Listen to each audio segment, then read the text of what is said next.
Yeah, and I hope to have her on the podcast. I plan on having her boyfriend, so River and Camille. Oh, There, yeah, sure. you know who they are. Yeah. Okay, Yeah. both amazing people. Yeah. I just actually messaged River. He might be joining. Who knows? Cool. So the pressure's on now if we're Yeah. recording, starting this episode. But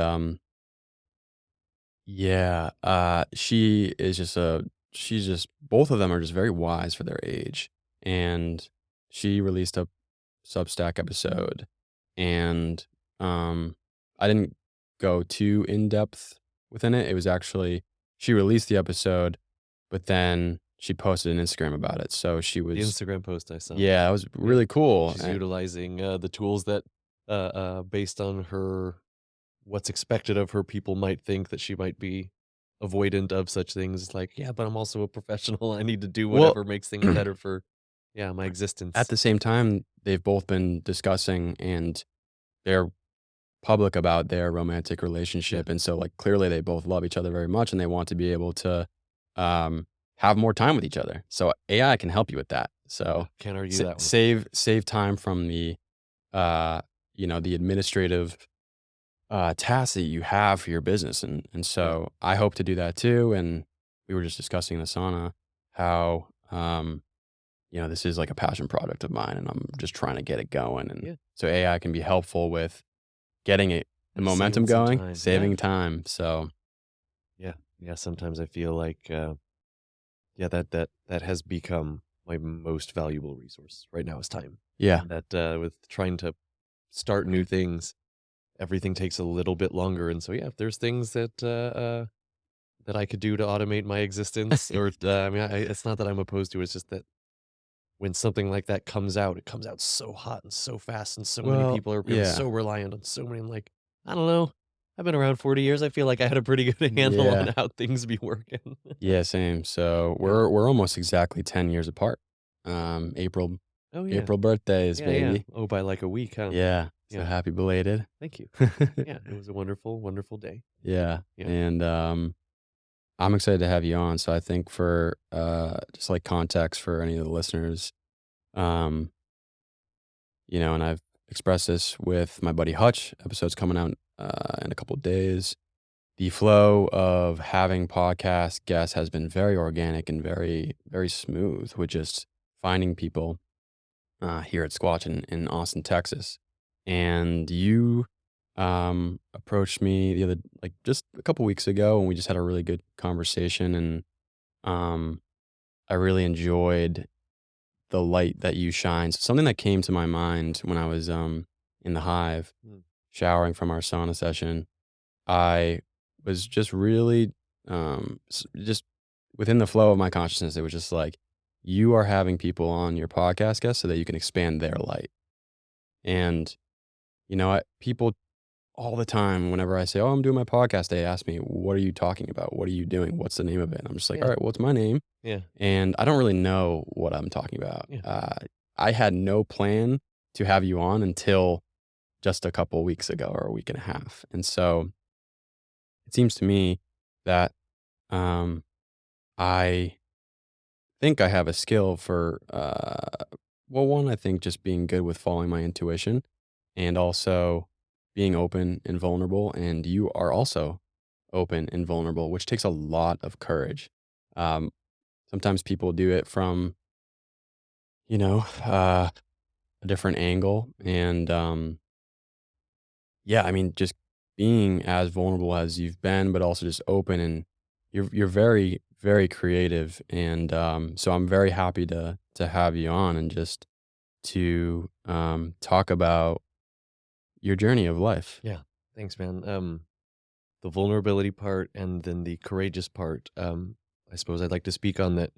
I've never had an issue with being willing to share the darker, more painful, unpleasant parts of being a person. Mm, It has always seemed really, really important. And so for that reason, and I know it sounds cliche, it doesn't feel courageous to me because it's all I've ever known, and it was seems it's to be natural. in response to something that was avoided from childhood. Mm. And I read something. I'm sure it was a meme, some sort of meme wisdom, or something that we tend to live our life in such a way that is not the opposite, but to be exactly the thing that we needed from child to be the person that we needed as a kid, to live our life as the Mm, thing that we wish we had when we were a kid, and being open and honest about feelings was not yeah. okay. It was not allowed. It was swept under the rug.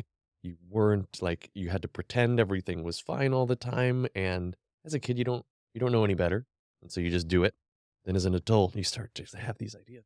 Uh, it that doesn't seem that doesn't seem Oh, right. yeah. That doesn't seem like the thing. And so I noticed very early on, if I shared that I was having a struggle, that I was hurting, that something was bothering me, it gave people the opportunity to admit the same thing, but especially as a man, Mhm, that it seems like we need a little bit of a nudge, a little bit of a foot in the door, a little bit of somebody doing it first mhm. in order to say, Me also that. I Yeah. also feel that way." And so, yeah, I've never been resistant, to it, and maybe gotten better at it and a little more refined and higher resolution over time, but, it doesn't feel courageous, and it's kinda like even saying that sounds like, "Oh, well, when somebody saves a thing, they say, 'You're a hero.' I just did what anyone would have done." And I Mm. mean, it's It's cliche to hear, that's how I feel. it's just natural. Yeah, Yeah, thanks for that context. yeah. Yeah, I mean, for me, I think most of my life as well, I've been pretty outright with trying to, uh, express my emotions, Yeah. but it's been received in pretty negative ways Yeah, as a man. So yeah, I'm a sure. '90s baby. You're Yeah, I think an '80s yeah, baby. 83. And so even in that era of being a teenager in those years, um, expressing your emotions or trying to speak to darker moments in your life sometimes don't always, at least for me, didn't come out the way that I wanted them to. Yeah, But also like they didn't come out the way I wanted to because in the back of my mind I was also afraid of how it would be received because of the age we were in. It wasn't received properly at yeah, all. yeah, yeah. And so it's really cool to hear that this is something that's very natural for you, and I think, yeah, it's very well needed because something that comes to my mind is men that were born 10, 20, 30 years prior to Mhm. us, they had to face with World War I or II, and it's not to say that we're not in different I mean, it's a never-ending war Yeah, within the US geopolitical yeah, landscape, but, a lot of our grandparents, grandfathers fought in pretty terrible wars, yeah, and, for them to survive and to, be successful in that regard, they had to kind of hide their emotions, dude, right? And yeah. that was actually a form of security, You're damn right. and I think so about that all the time. now I dream of a time within our lifetime where the US is not in a constant war Yeah, and that we are not in a constant war. At least, yeah, the concept of violence is just, I don't know, just much more mellow. yeah, well, it is a privilege to live in a time where things have become so easy that we no longer have to worry about war and violence on an individual level to the same point so that we can explore Mhm. the emotions of being a man. Because Yeah. even just we were just talking about in my younger times, before I came to terms with some of this stuff, it was like, I don't care what you're feeling. There's things to do, so you do them. I don't Mhm. care. Oh, you feel worried, sad, scared. I don't care. Mm. Go do the thing. And that was, I mean, would you argue forever as a man until recently? Yeah. Well, that's kinda tricky though, because you wanna sometimes power through Yeah, sure. Yeah, fearful there's some emotions. Goggins energy, that Yeah. is helpful. Yeah. Sure. But then you also wanna be in tune and Yeah, kind of, self-aware of yeah, how you're dealing with those emotions too. You don't wanna, yeah, because some people do suppress it, right? yeah, And so if you're trying to sure. power through emotions, it's a very delicate dance in a Knowing way. when. Knowing when, why, how long, when to listen to, yeah, it's ever evolving. I don't think you ever figure it out, but knowing that it's important and Mhm. searching around in here, because yeah, I did spend a lot of time everything up here cares about your feelings, you stuff it all down, and just like everybody already knows. It finds a way to come out. But it's one thing to know that in your head and hear it a million times because then it becomes cliche. But then when you experience it in reality, the way it comes out for you and your individual heart and mind, it can spill out in ways that are not obvious in form of addiction, in the form of outbursts, volatile emotions, yelling at people on the road, driving like a maniac, any number of ways.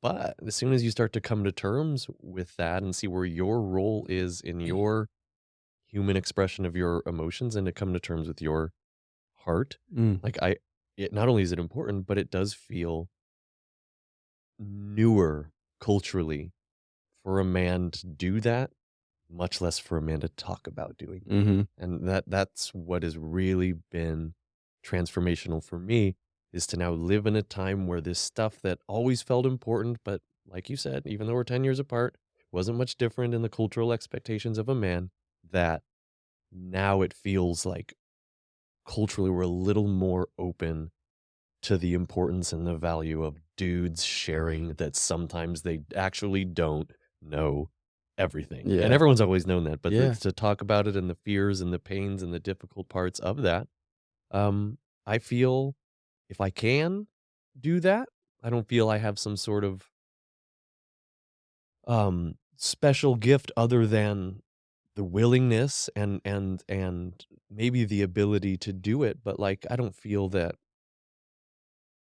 any other way other than because I can, I will, and if there's a space in our culture that I can fit in with some of the things that I am good at and it can bring people together, we are at a time right now Mm. where bringing people together feels of the utmost importance because 'cause we've all felt a divisiveness in the last Yeah. maybe forever, but accelerated in the last 3 or 4 years that if you don't do that, I don't see any other way through the divisiveness other than slowly chipping away at some togetherness and some unity until we all find our way back to a thing that we feel a little more comfortable with. Yeah, so much is coming up from all of that. Yeah. So, one that comes to mind Yeah. is a quote I've heard is, "Pain is inevitable, suffering is inevitable.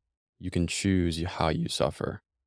And also, if you don't do the work consciously, if you don't face your issues, your challenges, your internal challenges with a conscious intent and with, yeah, facing it head on, you're gonna still face it, but maybe in a more unconscious Yeah. way, like you Kind of just said. abstract and vague and Yeah. generally Yeah, horrible. usually, like, way worse. So, Yeah, yeah. I think that's a really that's what I try to explain to people that I care about that aren't able to really do that, to maybe rethink the way that they approach their more fearful internal challenges. Yeah. It's like, well, if you don't do it with a conscious intent, you're still gonna face it. You're still gonna carry, like, I think it's Carl Jung that's stated, uh, the I think it's, if you don't pay attention to some of your habits or alongside your subconscious, it will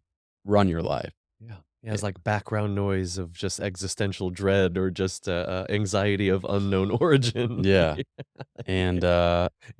and so, man, there's yeah, I mean, so with some of the feed that I got into, because 'cause you're, pretty active on Instagram, I was able to get a surface level, Yeah. but I went all the way back to, like, 2014, and I noticed, Oh, really? On mine? yeah. Wow, you did the deep dive. Yeah, I haven't done that in a while, but I've always been pretty close to the same like, I've gotten deeper into myself for sure, but there was never a time when I was just some maniac chaos monster where I need to go back and make Yeah. sure I didn't say something No. horrible to people. I mean, you seem, when I was looking at those posts, you seem like you're the same cheerful, um, who you are now, Yeah, and maybe, obviously a little bit different with, yeah. like, just wisdom and learning, but, um, yeah, I think that, I'd love to hear about how you started your journey with, being the dog whisperer, the dog Oh, mentor. So that was about 10 years. man. 10 years and Not only has it been 10 years, but that the timing of this is like I've just really had kind of the courage to go back and pour over the last 10 mm, years because sometimes it really helps to make sense of our lives, to divide them up into these segments, um, if only to learn from them and to see what we were doing and why we were doing them and why it makes sense that we transcend it or move on. And so, um, I would I would love to explain Yeah. that. Please do. Um, so from 18 to 30, God, I guess it goes a little back, but like all I ever thought I was going to be was a basketball player. I was really good at it. I loved it. There was no question in my mind that that's what I was going to do.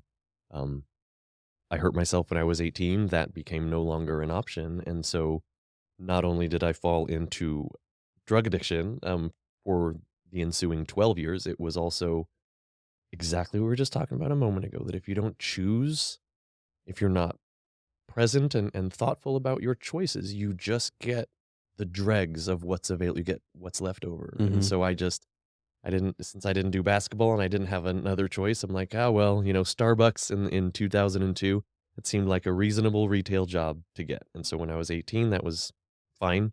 But I did that until I was 30. And then when I was 30, it no longer felt fun. It Mm. no longer seemed like it was fun and playful. And I made a lot of friends when I was 18, 19, 20.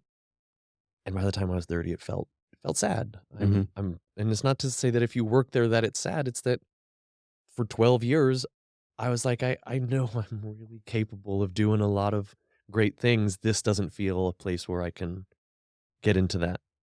But I was broken. And so, like, just as a human, I felt I had no particular ambitions and motivations because I was still suffering from a broken heart from basketball and just Mm. got lost in substance abuse where if just anything I could get my hands on at any time to not feel, Mm. I would. And since I only had a Starbucks budget, I couldn't get into too much. But that by age 30, I was working continuously 2 jobs to stay afloat. And age 30 came around and I'm like, I need more. I need something that I can give my whole heart and my whole energy to contribute to society, to contribute to the betterment of myself. Mhm. And I've always loved dogs. I love watching the Caesar Milan Dog Whisperer show. And I'm like, what can I do that I feel drawn towards that is at least better than what I'm currently doing? And this is going to sound maybe silly, maybe perfect, but that right around my 30th birthday, I'm like, I can't do it. Like I said it out loud, I can't do it anymore. Mhm. Just give me something. And like to the universe, like, give me something that I can pour my energy into. Mhm. And it was less than 24 hours, less than 12 hours later, a friend of mine that I had worked at a Starbucks with years before, who we were friendly. She liked how hard I worked, how I was willing to give high level of effort at a job that a lot of people don't give a shit about. And she's like, hey, I just finished with an apprenticeship with these people in San Diego for dog grooming, Mhm. and they're getting into dog boarding. They need somebody to come run their boarding house. And I think the first thing she said is, I don't have any tattoos, but she said, tattoos are fine, no dress code. And what you get to do is hang out with dogs all the time. And I'm like, that sounds better than going to try. Also worked at Trader Joe's and going into Trader Joe's and putting away orders and Yeah. getting together in the back to talk about how just asinine these questions are that we're getting all the time. Like, do you want to work with dogs? And I mean, I saw that post and it felt divine. It felt like this. I asked for it. There it is. And so I took it. At the time I had a broken wrist. I was not in work. I was out on disability and I saw that post. I reached out to them, went down there and visited one time to see if that was going to be a good fit. They thought that I would be, and I gave my 2 weeks at Trader Joe's and I gave my month's notice at my apartment and I moved down to San Diego for a 4.5 year long apprenticeship, being surrounded by dogs in a very large capacity between 20 and at the most 75 dogs in our home at one given time. Whoa. No cages, just me and dogs Holy 24/7, all day, every day for years. 75 at one time you Yeah, could that was have? a Thanksgiving experience where, I mean, if someone has a knucklehead dog on Thanksgiving and they don't want them stealing the pie and eating the turkey, like, send them over there. And at first, I mean, just because I love dogs doesn't mean I'm comfortable around that many, and I went from Yeah.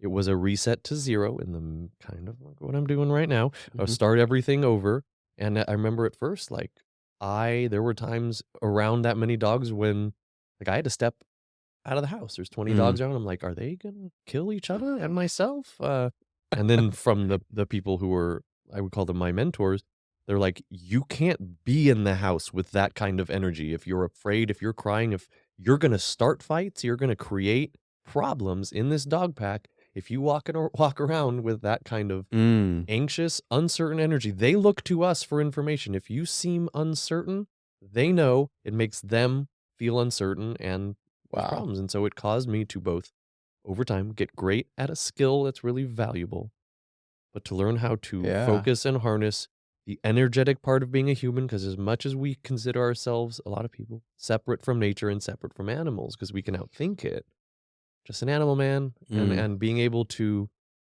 control your emotions in a way that you can influence animals, like, that is a truth that to this day, because I am still doing dog training, that people have a very hard time coming to terms with, and to live, to move in a way that you don't influence animals, but you can if you need to. Mhm. That applies to dogs because they are evolutionarily connected to us, but I assure you it applies to all animals, Mhm. moving with intention and moving with energy. And Mm. so after 4 years of doing that with them, it got to a point where I went from knowing nothing to the point, like an apprenticeship should, that I felt like they were holding me back. And then you fly the coop. And then I started my own dog business. I did that for the last 5 years.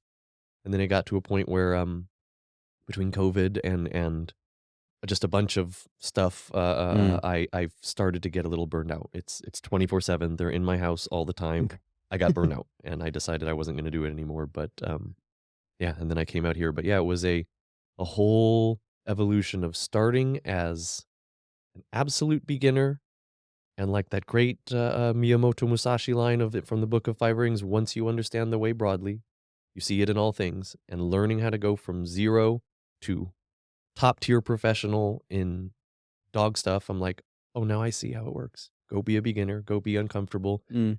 transcend that, work through it, continue to do it, and 10 years later, you're great at something." But yeah, Yeah. I was fed up. Yeah, and so when you moved, to California, where did you move from? Well, California is where I've been my whole life. What I did is move from a place called Forest Falls down to San Diego Okay. to do the dog thing, from San Diego up to a place called Sonoma in Northern California, because nobody was doing. In San Diego, a lot of people were doing dog stuff. In Sonoma in 2017, I moved up April 1st, 2017. Nobody was doing that. And so to go to a place that is pretty wealthy, that nobody's doing dog stuff, it's just a very easy place to do dog Mm. stuff. Yeah.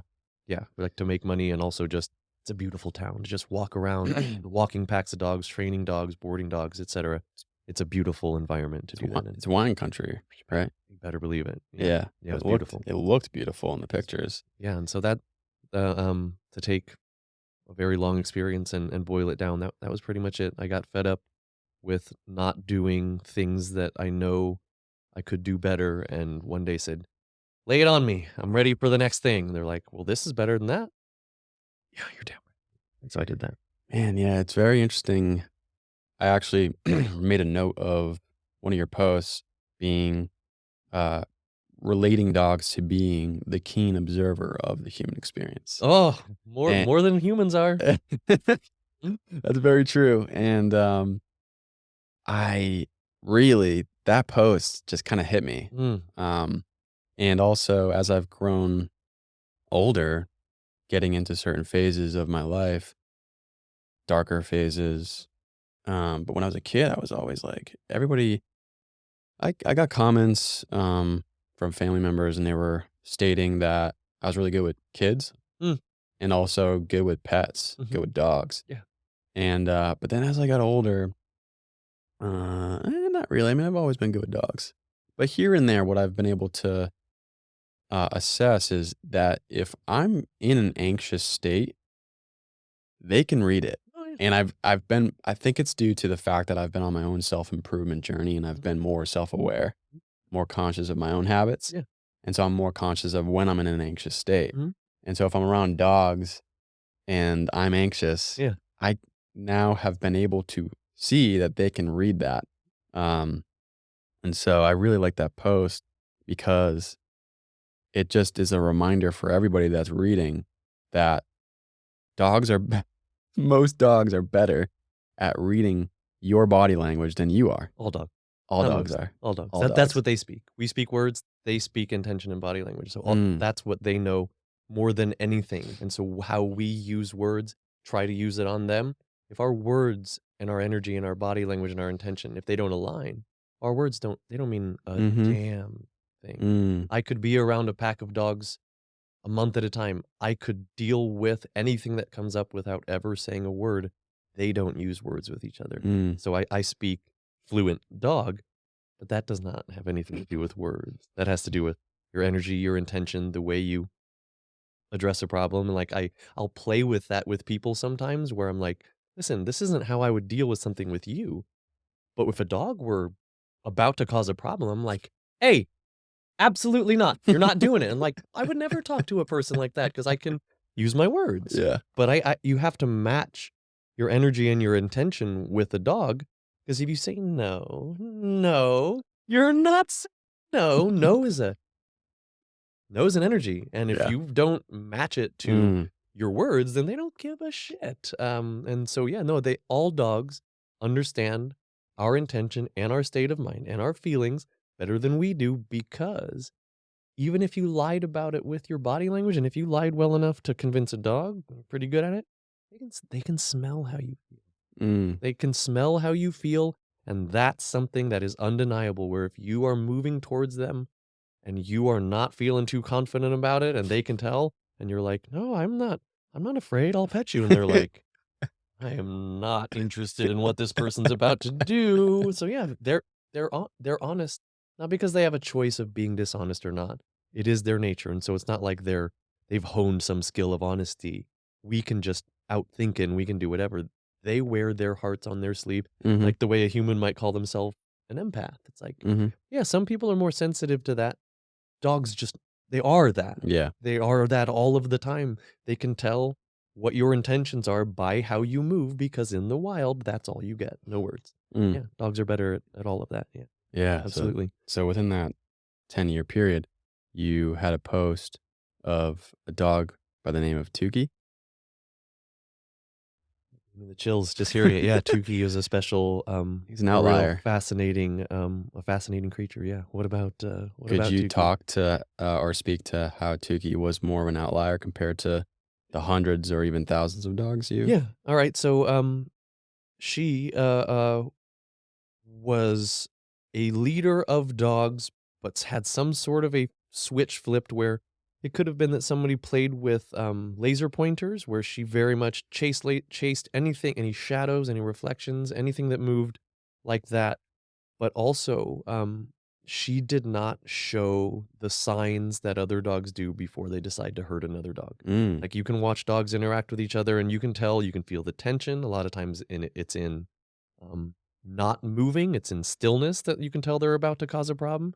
She had, it's very rare because people think, oh, I have this dog. She's got a screw loose, whatever. This dog had something going on in her brain, which it all seemed to be related that she would chase reflections and she would pace in circles and run in circles for no particular reason. So mm, something was a little bit off, but she could be friends with a dog for a month and then one day just mm, lose it on another dog, and a lot of dogs attack out of, fear or uncertainty, and she was just like, "I have decided I'm gonna hurt you." mm, And so, yeah, that was, and that was a dog that was a partner of mine, that was her dog that she took on to work with, um, as people that work with dogs often do, will take someone else's dog that they're having an issue with, and we're like, "Well, my environment's the best thing for this dog." But mm, then that dog started to hurt other people's dogs, and we're like, mm, "We can't have it around." But yeah, she was as like, amongst my pack of personal dogs, they all wanted to follow her, so she had the thing where she was in charge of her confidence, her certainty, mm, her insistence, deliberateness of movement and behavior. She had that thing, but then every now and then, s just she would fly off the handle and do some cause some problems. Yeah, there's these occasional dogs that, in my history of dogs that just had a thing that, yeah, it could be that I wasn't good enough as a trainer to sort them out. but a 1 in 1,000 dog just has an issue that's not really solvable, and so you just kind of are in a management Mm, situation for that dog's, life, and you feel like a failure, and then you realize that no human can speak dog yeah. the way that dogs can speak dog, and so, yeah, maybe that little gap in my understanding is where that dog needed some help, or maybe they were just Hmm. Well, I mean, based off of your description, it sounds like this could be very random. So yeah, something was if going it's on in her head. yeah, and she also had this powerful presence for other dogs. Yeah. It's Dude, I have interesting. some unbelievable pictures of her because we would go out, my ex and I would go out just camping in the forest and to let dogs be dogs. Hmm. And like I have some pictures of her with just trees and meadows behind her, and she's just in her element, being a dog, and all three of the other dogs are looking at her like, "What are you gonna do next, Tukey? We're used to being in charge, but clearly your confidence has proven you're in charge of us. So what are we doing?" And she's Mm. just like, "Right now, I'm standing. Right now, I'm just existing out here and going out, taking dogs out camping and camping with your dog is what my shirt says. Like Yeah. a lot, especially out in Austin. And not to slight anybody out here, it's a city life, and dogs have to learn city things. But take your dog out and go do some things Hmm. that they love, and you'll see a side of your dog that you might not be used to seeing. Yeah. And they love Well, being free. it's a city, but there's a lot of nature Yeah, here, and especially within Texas, because Texas is the landscape is pretty dry, but within if you look at, I mean, Central Texas, Austin specifically has more lush, than the outer region. So I went on a ruck. It was actually a Squatch led ruck that Jason led, and I'm doing one tomorrow. But the last one, or maybe it was the one previous to that, it was a pretty long one. mm, It was almost 6 miles, and there were two dogs off leash, just not almost tripping me yeah, like every time. Like I mean, at least a dozen times. mm. But man, the energy that they had, and they were so excited to be in nature and just off a leash. Yeah, yeah, Like yeah, you could just tell they yeah, loved it. And yeah, yeah, yeah, no, I just Tukey seemed to be special to you, so I yeah, wanted to see. It's very interesting that Tukey had this powerful presence, almost like majestic like, but also could have a really dark side yeah. to her as well. And Relatable. yeah, yeah, yeah, and something that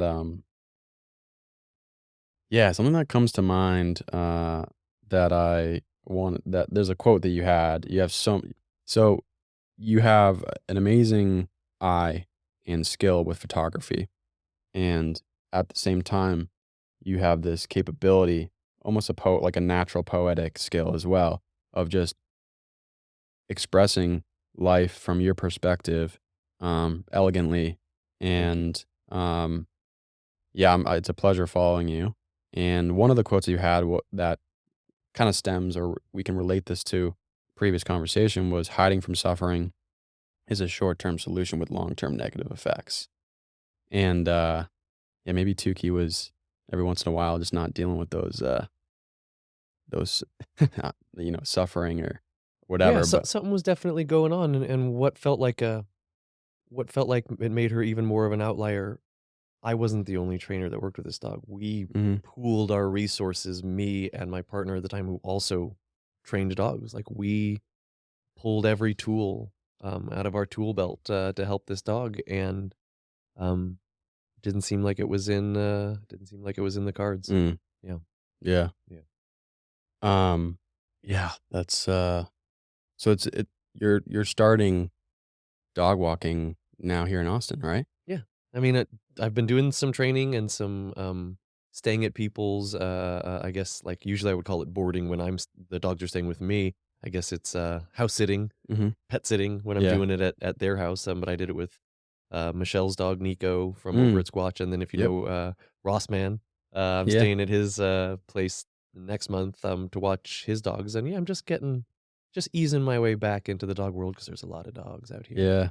most people could use a little bit of help with their dog. Yeah, Yes, that was you. Because I'm good friends with Michelle, yeah, and she was posting how her dog was getting a photo shoot as well, and yeah, that yeah, was yeah, yeah, yeah. yeah, yeah, yeah. Yeah, I took some great pictures of that creature, and yes, Yeah. I've been taking pictures for a very long time. But I'll tell you, there's no better subject than dogs. Yeah. They don't have overused word, ego. They don't have, like, how am I gonna look in that picture? They don't have Right. that.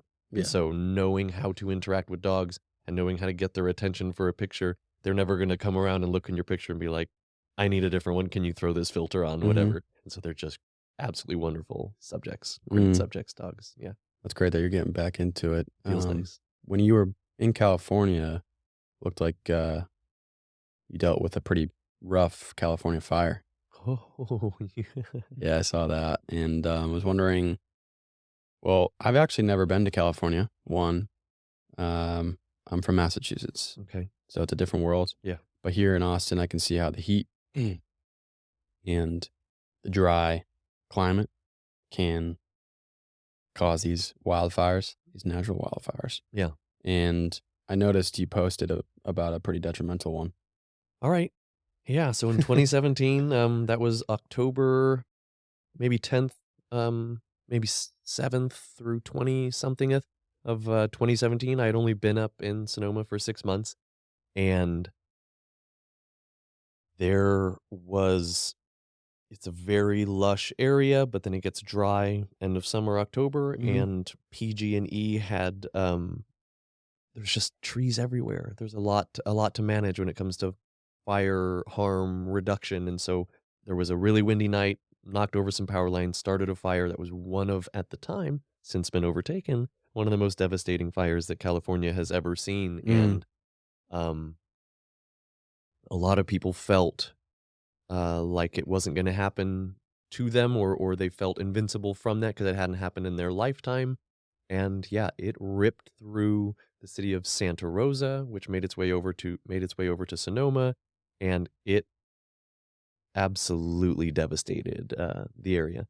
mm. And it's another situation where I got a lot of hero comments on it. I'm like, to look back at how I experience it, I'm like, I don't really think this is going to happen here. And so I chose to stick around at the house because I'm like, come on, like we have vineyards on one side, a road on one side, road on the other, some pretty good distance away on this other side. Fire's not coming here. And I did live in a place where we had horses, and I was taking care of a sled dog team. There were 17 dogs. We pulled them out at like 11 o'clock. Got word that the fire was happening and pulled the horses and the dogs out. But come, excuse me, come 4:30, 5 o'clock in the morning, fire got to us. Mm, And I had fallen asleep in my car because I'm like, I'm just going to stick around. It's not going to happen. And yeah, fire ended up on our property, burning down. We had an outbuilding where the dogs stayed in. I mean, the dogs were gone. And so nothing got hurt, but it burned, yeah, everything around us, almost every house on our block, every house wow. within a good amount of space. And then it was slowly burning the perimeter of our fence line until it was going to arrive at the house itself. And so, the water, we were on well water. That water went out, or the power went out immediately. Couldn't use water, and I just sat back and looked at everything on fire. And I'm like, What do you do? "Dude, what do you do?" And so, after having maybe a 20-minute time of victimhood where I kind of just, and also fascination watching the fire do what it does, I just started knocking down the fence and covering everything in dirt. Mm, And eventually that worked. But right at the 0 hour where it was kinda gonna overtake a certain part of the property where the house was next. And I did pray, and I'm not a praying kind of mm, guy. I'm like, "I'm all out of things, I need some help here," and within just a few minutes, a fire truck arrived, they put out the worst parts of it, they stayed for about 2 minutes, they're like, "We gotta go." mm. And, between myself and them, yeah, we ended up able to save the house, but lost a lot. And, yeah, I appreciate you bringing that up because um that changed my life. Mm, Like, and from a mild PTSD standpoint, where for years after, wind caused a trigger reaction, orange light because everything was orange because everything was on fire. mm, The smell of any sort of fire that wasn't like a fireplace fire, mm. um, you don't realize that your body reacts to those things because they were happening and it was a big deal. And I calmly dealt with all the things that happened. But yeah, it was rough and devastating and something that whether it's as a man or just I didn't really wanna bring any attention to it, I was just like, "Alright, it happened. Let's move on." Mhm. But certain parts of my nervous system did not really allow me to move on, and it sat with me for a while. Yeah, and that's, like, inevitable for every human being to have certain things happen that's way out of your control, and, you you experience it, it's out of your control, and you go through yeah, your nervous system just absorbs everything that happened, Mm. and, for you to most people try to just brush that off, but to have an awareness of, yeah, these, like, post-traumatic, triggers Yeah, of certain things, yeah. and I feel like that kinda happened with me, during COVID, man, yeah, there were certain things that happened with COVID that I just, a lot of distrust, a lot of darkness as Mm. well. Between, yourself and other people or, I the mean, way it was kind of being handled, it was a on mixture. Yeah. It was a mixture of things. I at the time, um, yeah, so I was You were pretty in healthy. Massachusetts at the time? Yeah, I was in Boston, and I was working for, I was in hospitality. Mm. So, lost my job, and, Oh, yeah, no hospitality during those yeah, years. that's gone. Yeah, That's out the window. yeah. So I made some changes. My parents are traditional financial advisors. So I got into that field, and at the same time, I got down this rabbit hole of Bitcoin, and so that's my 9 to 5 right now. I work for a Mm, Bitcoin startup, mm, and so following the money, understanding how money as a technology um, scales peaceful interaction. mm, It's a medium of exchange and whatnot, and so I started to get into different books about how humanity has used and created money and what was going on with our current money system and how corrupted it is and how manipulated it is. mhm. And I read this book called The Sovereign Individual after reading the Bitcoin Standard. What And year are we talking here? this is Early 2020. yeah. And so the pandemic was, at least the COVID lockdowns, I like to call them. Mhm, Um, well, in The Sovereign Individual, these I don't wanna get too far into the book because it's a very good book, but it's very dense. It's almost 400 pages. These guys wrote the book in the '90s, and they predicted, or they made the assumption that governments within the next couple of decades would like, the information revolution, uh, via the internet, mm, would cause the decentralization of knowledge, which is clear as mm, day. mhm, But also they predicted that governments would implement potentially some kind of pandemic, intentional pandemic. uh-huh. And so I read this book, not so I'm not stating that it was intentional. Yeah, I'm not stating if it was or it wasn't. I haven't yeah. done enough research to make that conclusion. It's a Yeah, pretty hard yeah, conviction yeah, for and sure. would trigger a lot of Yeah, people. yeah, But absolutely. I started to believe that it was intentional without really confirming. And then yeah, I made certain I made a lot of uh decisions for myself, one being a big one, like just not getting vaccinated and my family not getting vaccinated and um, having friends and family lash out in certain ways. Um, and just aside from that, too, just being a little bit too hooked on Twitter. And like I'm on Instagram a decent amount for this podcast and social reasons and seeing this hive mind of everyone getting so dark. Everyone. And Were you I saying was that at the time or even now? well, now, so I have Twitter, I have Instagram, and Twitter I use as a tool, and it was helpful for many things, for getting me here to Austin. It was helpful for and Instagram was too. It was helpful for, my learning journey with Bitcoin and other realms of health. But then there was also a very, very dark side to it, and there was a dark learning journey of many different aspects of people of just individual judgments, rabbit of holes and, yeah, confirmation bias yeah. to infinity if you want to keep going And down that's a the kind of road. crazy thing to think about. Like we now Yeah. live in a moment where you can go down any information rabbit hole that you want at within the palm of your hand.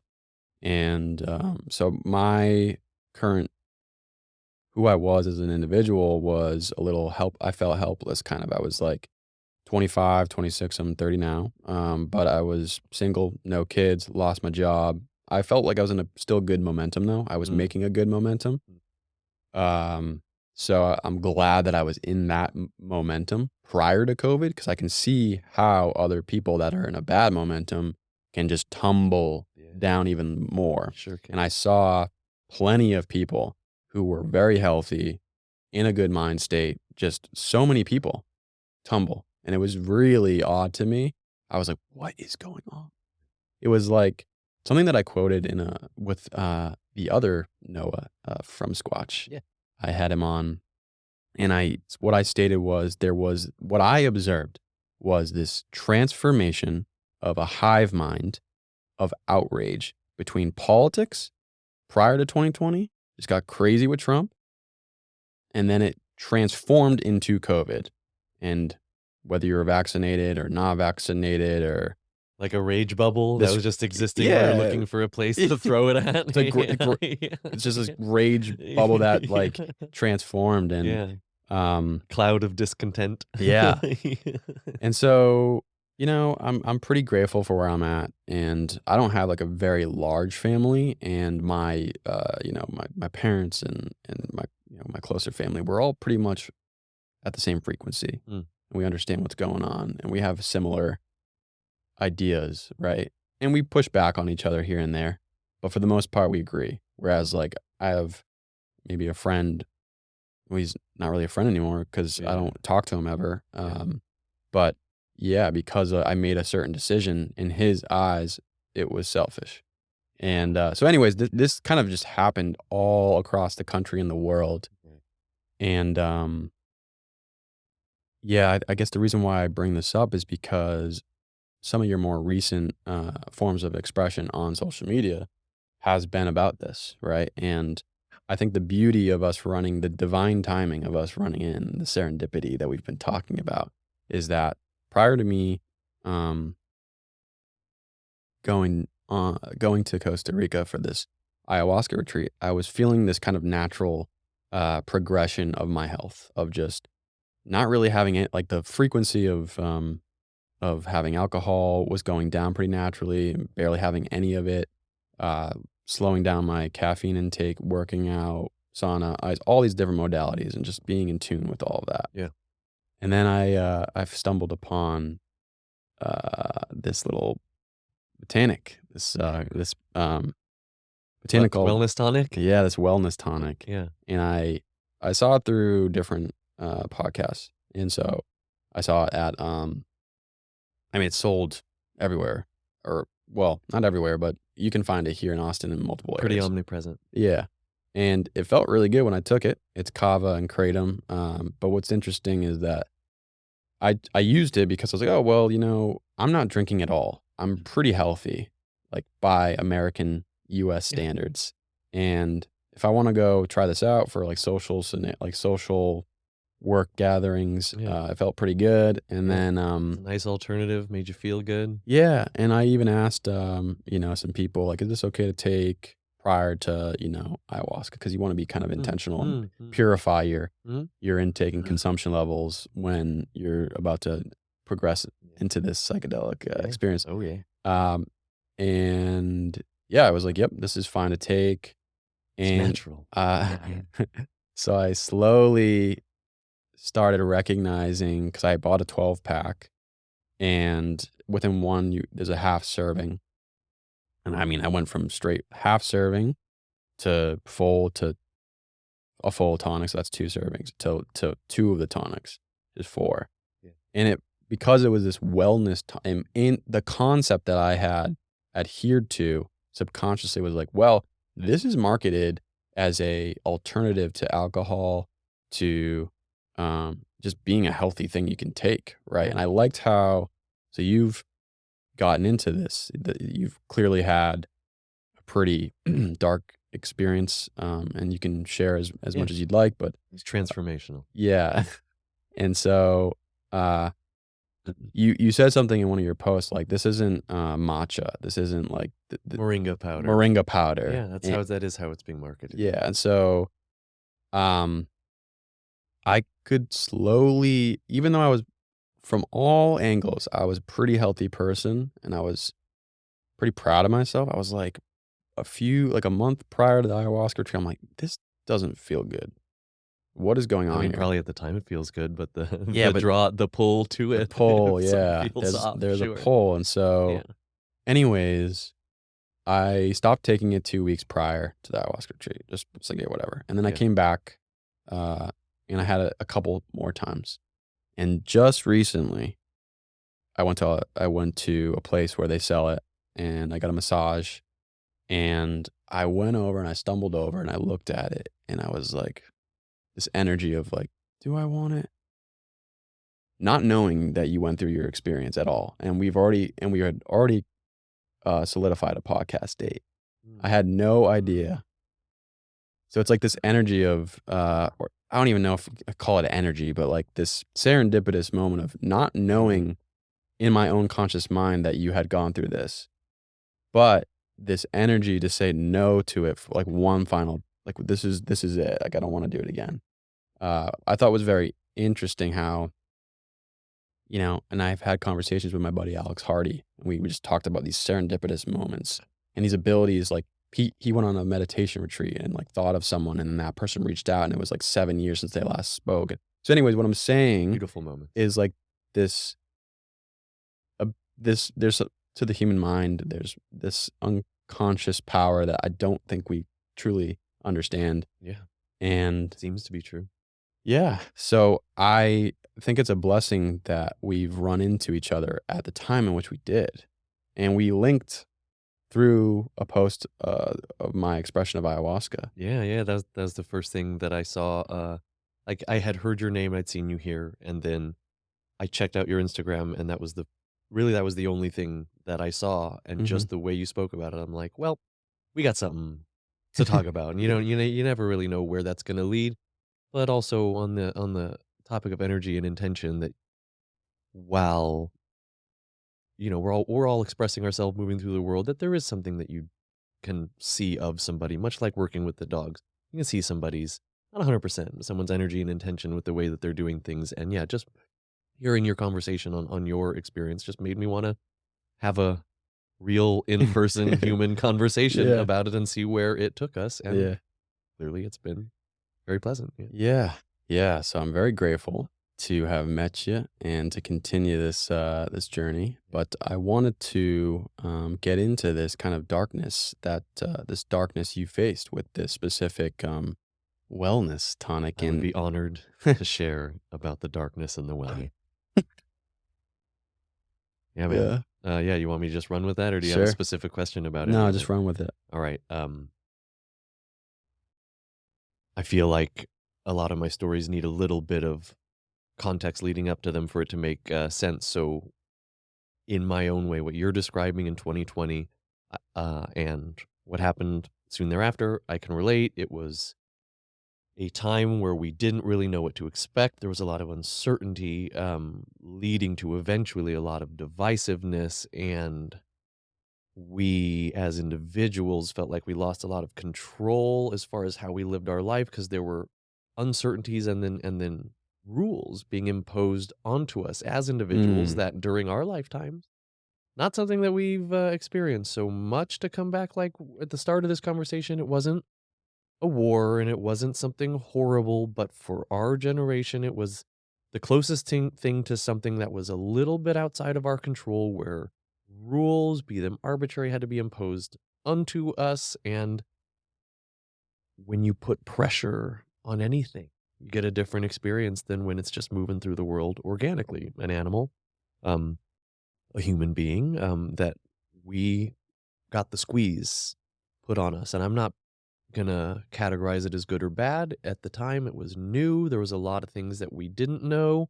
And so there were a lot of restrictions laid out to the point where we used to look at another person, and whether or not you wanted to be friends with that person or not, a lot of people prefer a certain, I know my friend group, I prefer to be alone, whatever it may be.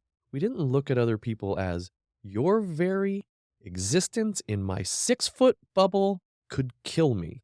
And I don't think even to this point we have come to terms with how that affected us as people from a divisiveness standpoint, that we now looked at, like, if I joke around and say sneezing or coughing is the new farting. Like, yeah, go ahead and fart in public. Nobody cares. If I see you sneezing or coughing in my Yeah. direction and getting your droplets and your liquids Yeah. anywhere near me, I'm gonna have a problem. And I don't mean that me personally. That, like, culturally, that's the way things have been received. And so Yeah. during all of that time, we were all figuring it out. There was a lot of isolation imposed. There was a lot of restrictions and limitations, and working with dogs for the last many years, there Mm. was already a good amount of isolation in my life. And so leading up to where then it was mandatory and we're not allowed to get together, like, well, yeah, I prefer to do a Oh. lot of things alone, but also I would like the opportunity, if I felt like it, to go be around people. Did you have something to say? Did Well, something pop in? Yeah, lay it on me. I'd rather you say it did now. you did everything cease with dog walking? Mm, It was it there were limitations, so it was less, but no, how I lived my life didn't change that much at the time okay, okay. initially, because I just go pick up a dog at a time. A lot of times they're just let out in the yard. I'll sneak one out and, like, yeah, we wore some masks and we did all of that. It wasn't That wasn't the problem. Not much changed for me, Okay. but the culture changed around Oh, me yeah. and the way I was impacted personally, of course, a little bit. Um, Excuse me. But, the way things changed around me, dogs are very sensitive. Mm. I'm very sensitive to people's states, and it's something that I'm always working on, to not let the states of others affect me, but reflexively, it does, because 'cause I'm Mhm. sensitive to that. Yeah. Dogs, that's all they know and speak, and so that divisiveness that we all felt ended up playing out in a lot of isolation, sure, but then I've done the same thing for the last 10 years. So going out with a pack of 15 dogs and walking around 10 years ago, like, we're getting put in the newspaper, we're on radio shows, we're getting pictures taken. People are saying, this is the best thing that's happened to me, maybe in my whole entire life, Mm. was the way we were often received. Move up to Sonoma. Still the same energy. During COVID, that changed. And that very same bubble of discontent, that rain cloud of pain is what it seemed like, disconnection, started to fester and manifest in the culture, where now I'm doing the same thing that I've always done, and the way it's being received by people. Like, I was having pictures taken of me for a different way, for a different Yeah. reason. Look how dangerous this person is. Look at how many dog that could not be safe. I would never trust my dog in that, and no longer could I even walk around where I usually did, which was in the downtown square of the Sonoma Plaza. I would just walk away from things, and Mm. away from people, and that felt what was necessary to, like, save my place in the social standing, but also maybe my career and my business, that Mm. people started getting very angry, and the quickness to anger was so very obvious, because I had a litmus test of, I'm still doing the same thing that I've been doing. Look at the way that it's being received, and who could possibly be upset at walking around in the sunshine getting some exercise. That's a litmus test of discontent for Mm. people, that nothing I'm doing is anything different, but look at how upset people are getting. People would stop me and say, I'm not walking far enough, fast enough. I'm probably leaving Oh dog my shit on the god. ground, yelling at me. And I'm like, You're not walking fast enough? yeah, I didn't cover enough ground in the time that since they last saw me. And so, and people would tell me, like, oh, well, they're just upset. It has nothing to do with you. I'm like, I know how it works. I know that they're not genuinely upset at me and that they're suffering or struggling in life, but it still sucks just Yeah, the it's same vibrations, to man. be berated for just hanging out with my friends. And so that feeling festered within me. And then between that isolation and then a breakup with my girlfriend at the time, to get back to where this question started, I had been taking kratom off and on for years Mm. leading up to what I'm gonna describe here. I never had an issue with it. It tastes bad, but it just, like, provided I like caffeine, and caffeine's a little jittery. Yeah. This was just like I always call it a little mood booster, that you could Mm. take a little bit of that, and it's like, "Oh, that's nice. I was a little low on energy, I was a little low on feeling great. Now I feel nice." Mm. And so I started buying these blue bottles, and they were not as prevalent in California as they are out here. They were just at this produce stand, and maybe something about it being surrounded by produce and nuts and dried goods. I'm like, somehow that made it seem a little more okay to do. And I'm not naive. I don't lack experience with drugs. I don't lack experience with mind altering substances or anything like that. I've taken kratom. I know the stories. I know that it was on the chopping block from a legality standpoint. I'm no fool. And I started drinking these things. Yes, with a proneness to addiction, with an addictive personality, sure. I started drinking these things, and within about 6 months, it moved up to drinking, like, 2, 3 a day, and by a year in, it moved up to drinking 3, 4, 5 a day, and I Mm. do remember the first time it was something that I would drink in the morning. I remember the first time that I took it at night to fall asleep, and as I jokingly refer to it as it with a Stranger Things reference, they're like, "Oh, well, now you're in the upside down. Now you're taking that cycle of addiction and not using this to feel more.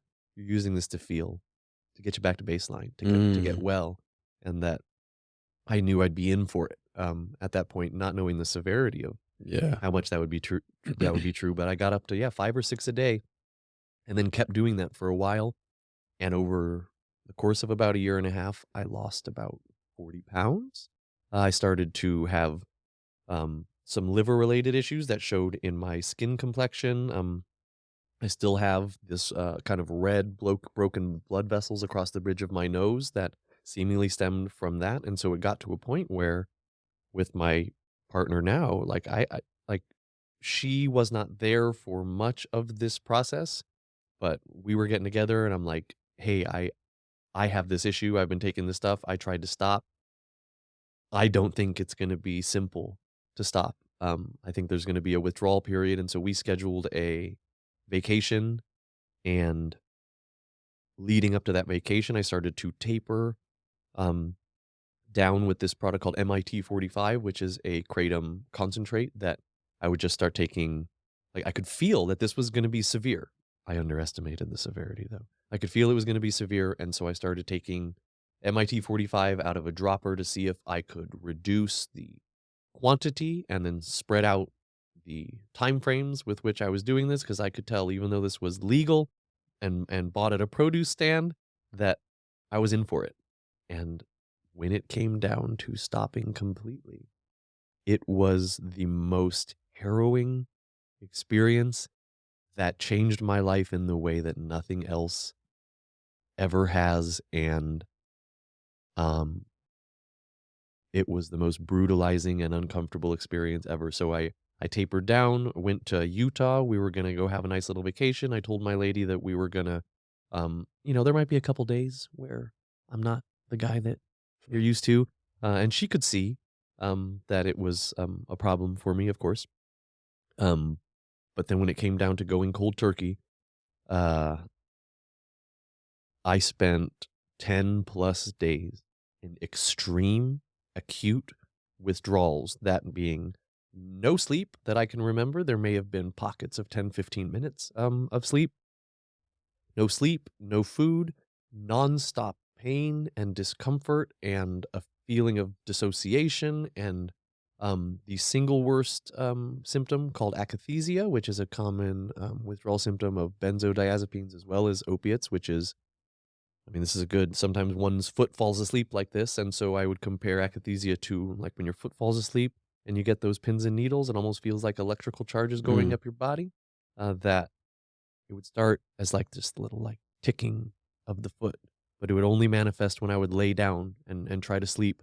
That if I tried to lay down and get comfortable, my foot would start to kind of tickle or itch, and it would start just kind of moving like that, without me choosing to do that, and then it would go up my leg, go up the other leg, and then I would end up like horse kicking and uncontrollable. muscle contractions, and like my whole body would be shuddering in this experience. And that only happened anytime I laid horizontally. And I said at the time that there was no more um, kind of brutalizing version of torture that wasn't that didn't include violence. Then anytime you try to sleep, instead of sleep, what you get is that maximum discomfort, this your body's unwillingness to be comfortable, and that went on for 10 days straight. I documented my journey. I took pictures, I took video, I talked about it.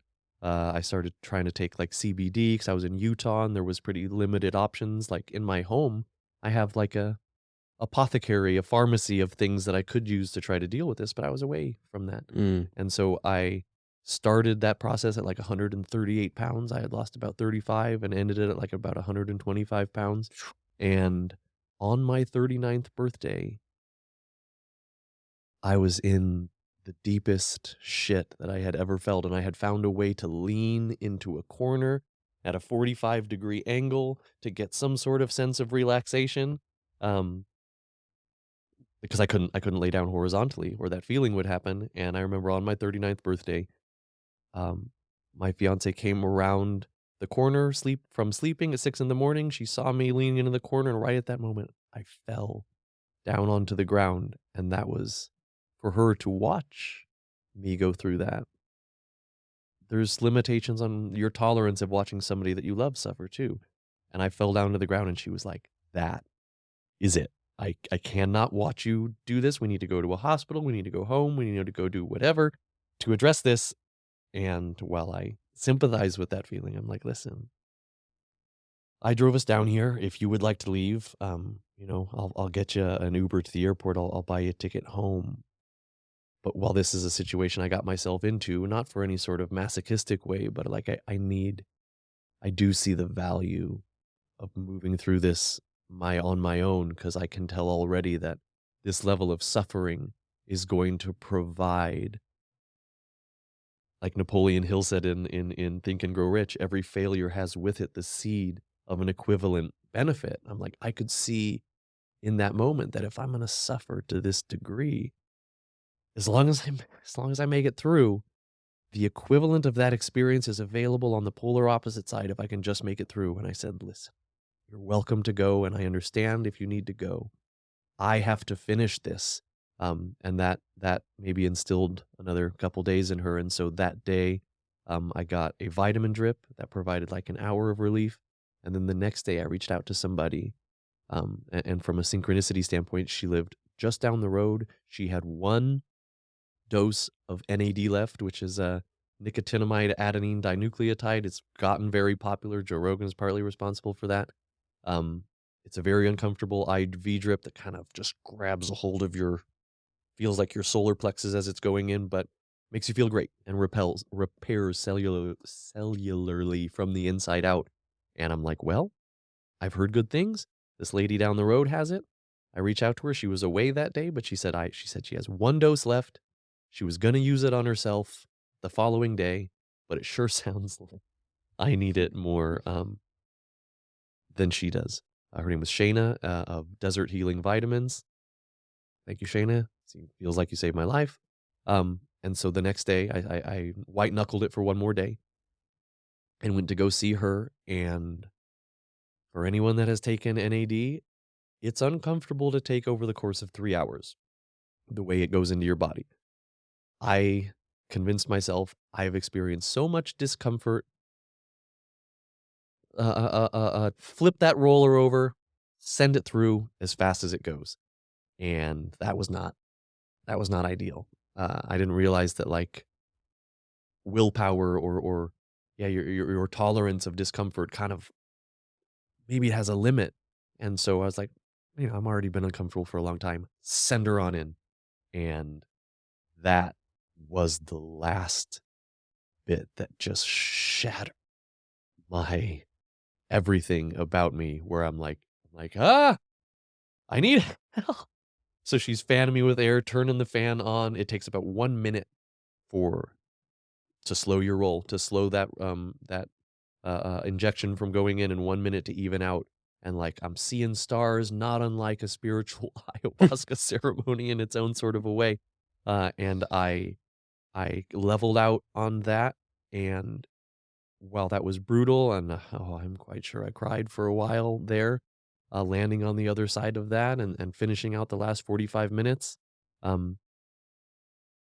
like, I looked better by the end of that, and the pictures, I mean, if you saw on Instagram, they are harrowing, man. Absolutely brutal to look at what I looked like a year ago today at 125 pounds, just pale and broken and sad and weak. And that day of taking NAD started like I slept for a few hours that night. I hadn't slept for more than a few minutes in 10 days. That started the positive momentum forward.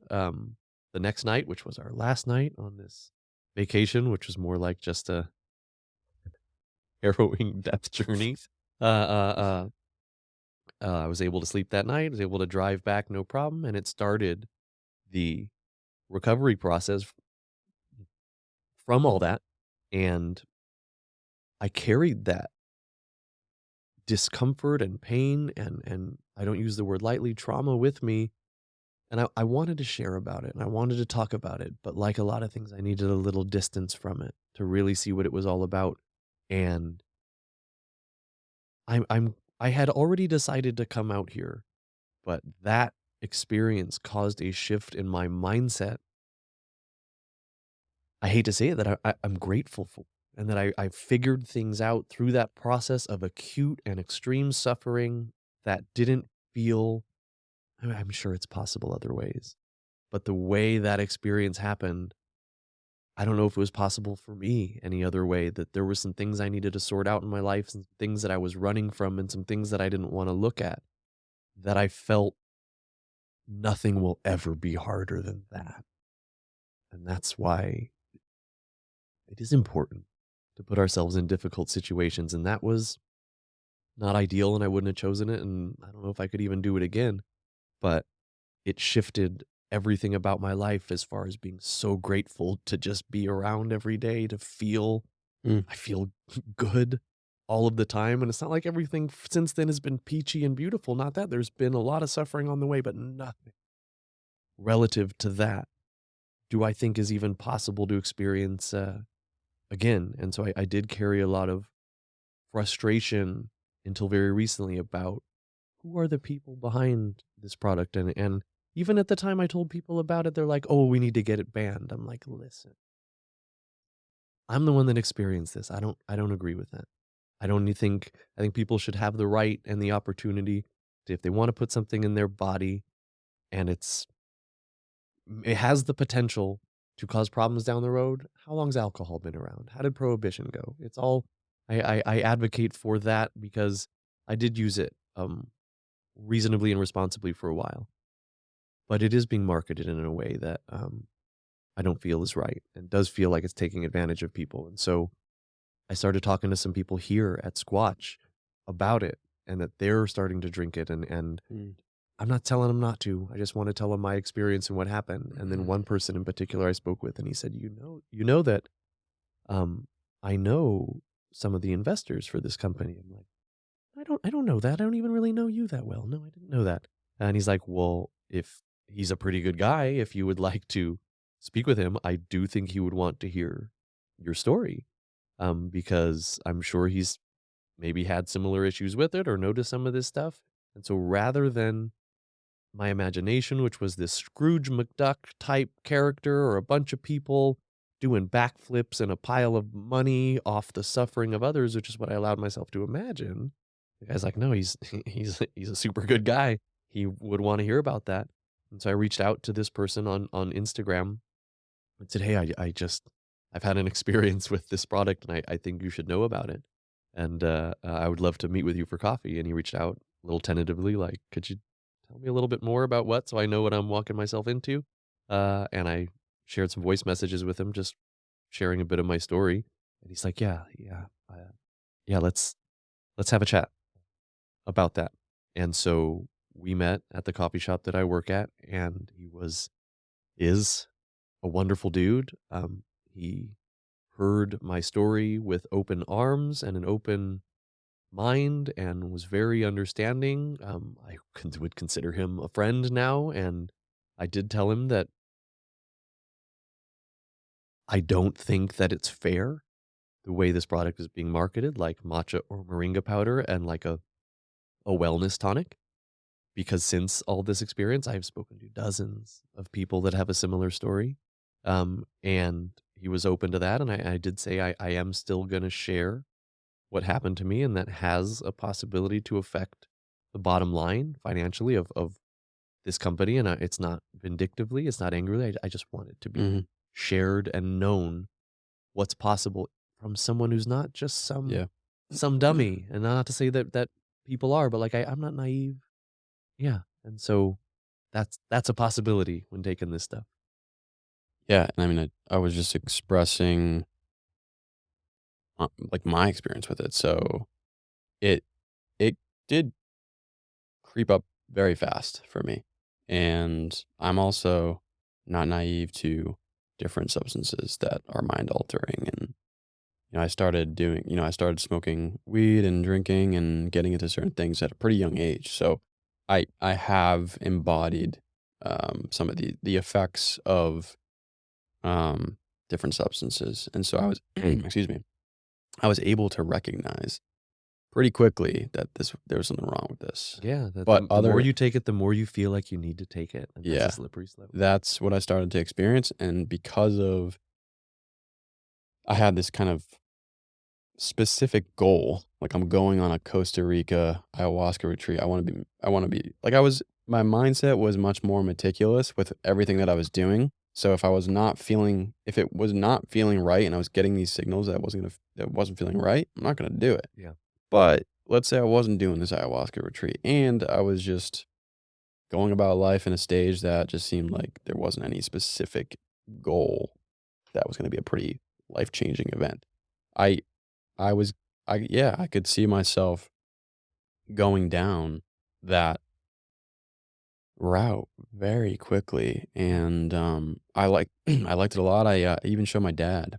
So and then the first time I purchased it, at the place that I purchased it, the woman there, I don't know how like, if she's certified in anything, but she has a good amount of knowledge of all the supplements because it was like a supplement, um store, and she told me too, she was like, "I just wanna let you know, Mm. there's been some remarks on how it affects your liver. There's not a lot of things tested by the FDA." So she kinda gave me that signal, which I was appreciative of, and if I didn't get that signal, I wouldn't have questioned it wouldn't have been in my mind. Um, so that was in the back of my mind each time I went to go get more, and then eventually, yeah, I just recently, like, pondered it, and I've had it a couple times since I came back from Costa Rica. Yeah. Now it's just I mean, I do wanna keep the investor or the founder in mind, like, "Hey, there are other people that have used it, and it has transformed their lives for the better," Sure. maybe? Even as a supplement to withdrawals from worse things, from a Yeah. damage control standpoint. That's where I first heard about kratom to help get people off of opiates, get people off alcohol. Mm, And yeah, I'm not gonna throw the baby out with the bathwater, or that somehow my experience means that it shouldn't be around. And right. that's a very reasonable response and reflex for people. Mm. But even having experienced it, I disagree. It has a place. I just Yeah, and got away from me. going back to my comment of how you're very, you're skilled with being able to, you're, what's the word I'm looking for? Linguistic? You're very, you're poetic. I appreciate that. You're able to, describe things, skillfully using your words intentionally. And so each post where you've been vulnerable and you've gone into the details of this experience, you've also stated like this isn't some kind of vengeance or, pitchfork kind of scenario. So I think that you've handled it in a very responsible and clear-minded way. Uh, and I'm very like I said, I'm grateful that this happened because, I could have just as easily gone down that route as well. Yeah. Yeah. And so other people where we've had this experience of taking different substances that have affected our physiological state, our psychological state. We've had the experience to embody that, and some people haven't. And so if they're in Austin and they're very healthy focused, they haven't really done much in the past. Like, oh yeah, this is a wellness. It's literally called Feel Free. So Never felt more changed to anything. I've never felt less free, and that part hurts a little bit. That yeah, the name, the way it's marketed, yeah, for sure. That yeah, it got me. yeah, Did not feel free at all. And yeah, it's a good point that for someone who doesn't have experience in having their consciousness be altered, and I've spoken to a lot of people like this. They're like, "Oh, I found this perfect thing that makes me feel so good. I don't drink, I don't do this, I don't do that, but have a little bit of this before I go out." And all I say is that just be thoughtful and mindful about when you start to take more than you have, or when you start to feel like you're not the same without it, because those are all the first little tippy toe, slippery slope steps into um mm, addiction. And some people are more likely than others. Some people seem to not have that in them, and good on them for that. But that anything that has, in my opinion, the ability to alter our consciousness has the ability to become um, habitual. yeah. Thank you for sharing that. Yeah. Um, Thanks for listening. yeah. And how has so you posted saying you're back in Austin. I think you used the word back, right? I mean, Have you come here before? no, I had never come here before, and so no, I don't know if I would have said that, and if so, maybe in error. But Mm. I mean, I would certainly say that I'm back as a Yeah. person, and Yeah. I Maybe that's disappeared for a little bit. Yeah, I yeah. definitely got lost because there's a certain shame and an embarrassment and a darkness and a pain that comes with.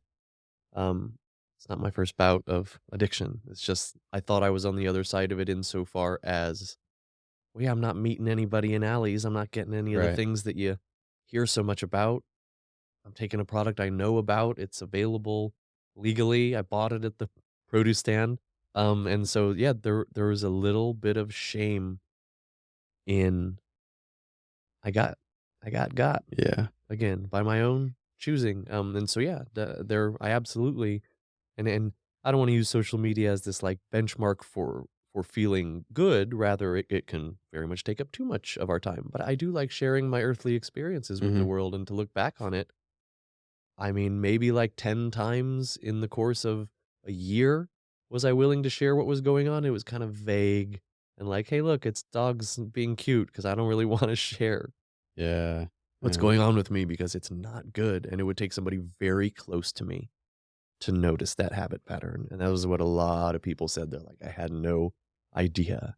Like, don't fault yourself for that. I hide it very well. Mm. So, moving to Austin, what was the defining moment to do that? I have a friend out here that I have never experienced anything like a connection with music. I've never experienced anything like we throw around the word the vibe.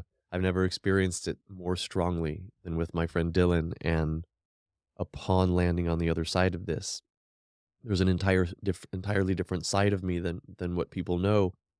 That I this creative expression that you're talking about, I never really I wouldn't have disagreed with you, but I never really chased it. I never really thought it was going to be a way that I'm gonna.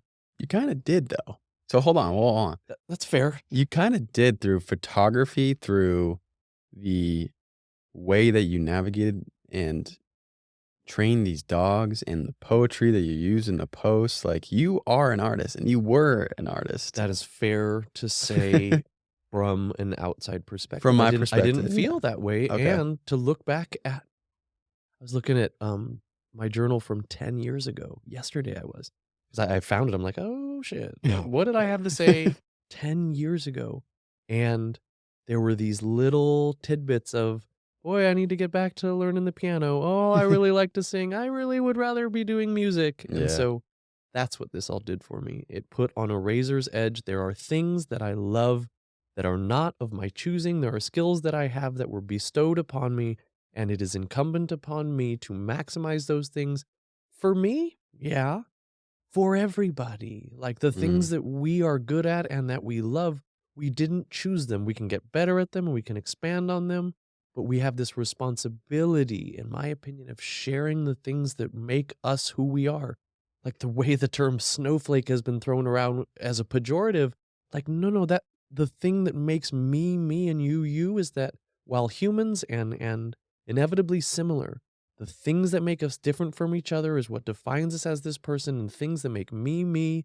No one else has my mind and my experiences, and that's what makes me different. This thing that contains our brain might be the same size in my, but it's just infinitely inward. The complexities of the neural pathways and all of that. There is a complexity in my brain that isn't better than yours. It's different than yours. Right. And so I have a responsibility to take the things that I love, that I didn't choose to love, that I'm good at, that maybe I got better at and chose to hone, but I didn't choose to be fast and jump high and be creative and love this and be good at that and look how I do. I didn't choose any of it. So what I have is a responsibility to take this meat suit and this thing that I came into the world as and maximize it, and not from Mm. a way that breaks me down or that dries me out, but as a way to bring people together. If I can, then I ought, and if I can, then I will. But I felt so separate and so alone for so long, and I'm like, that's what contributed to this. I'm like, I will never, ever, ever. Like the seriousness of it, man, it's existential. It's huge.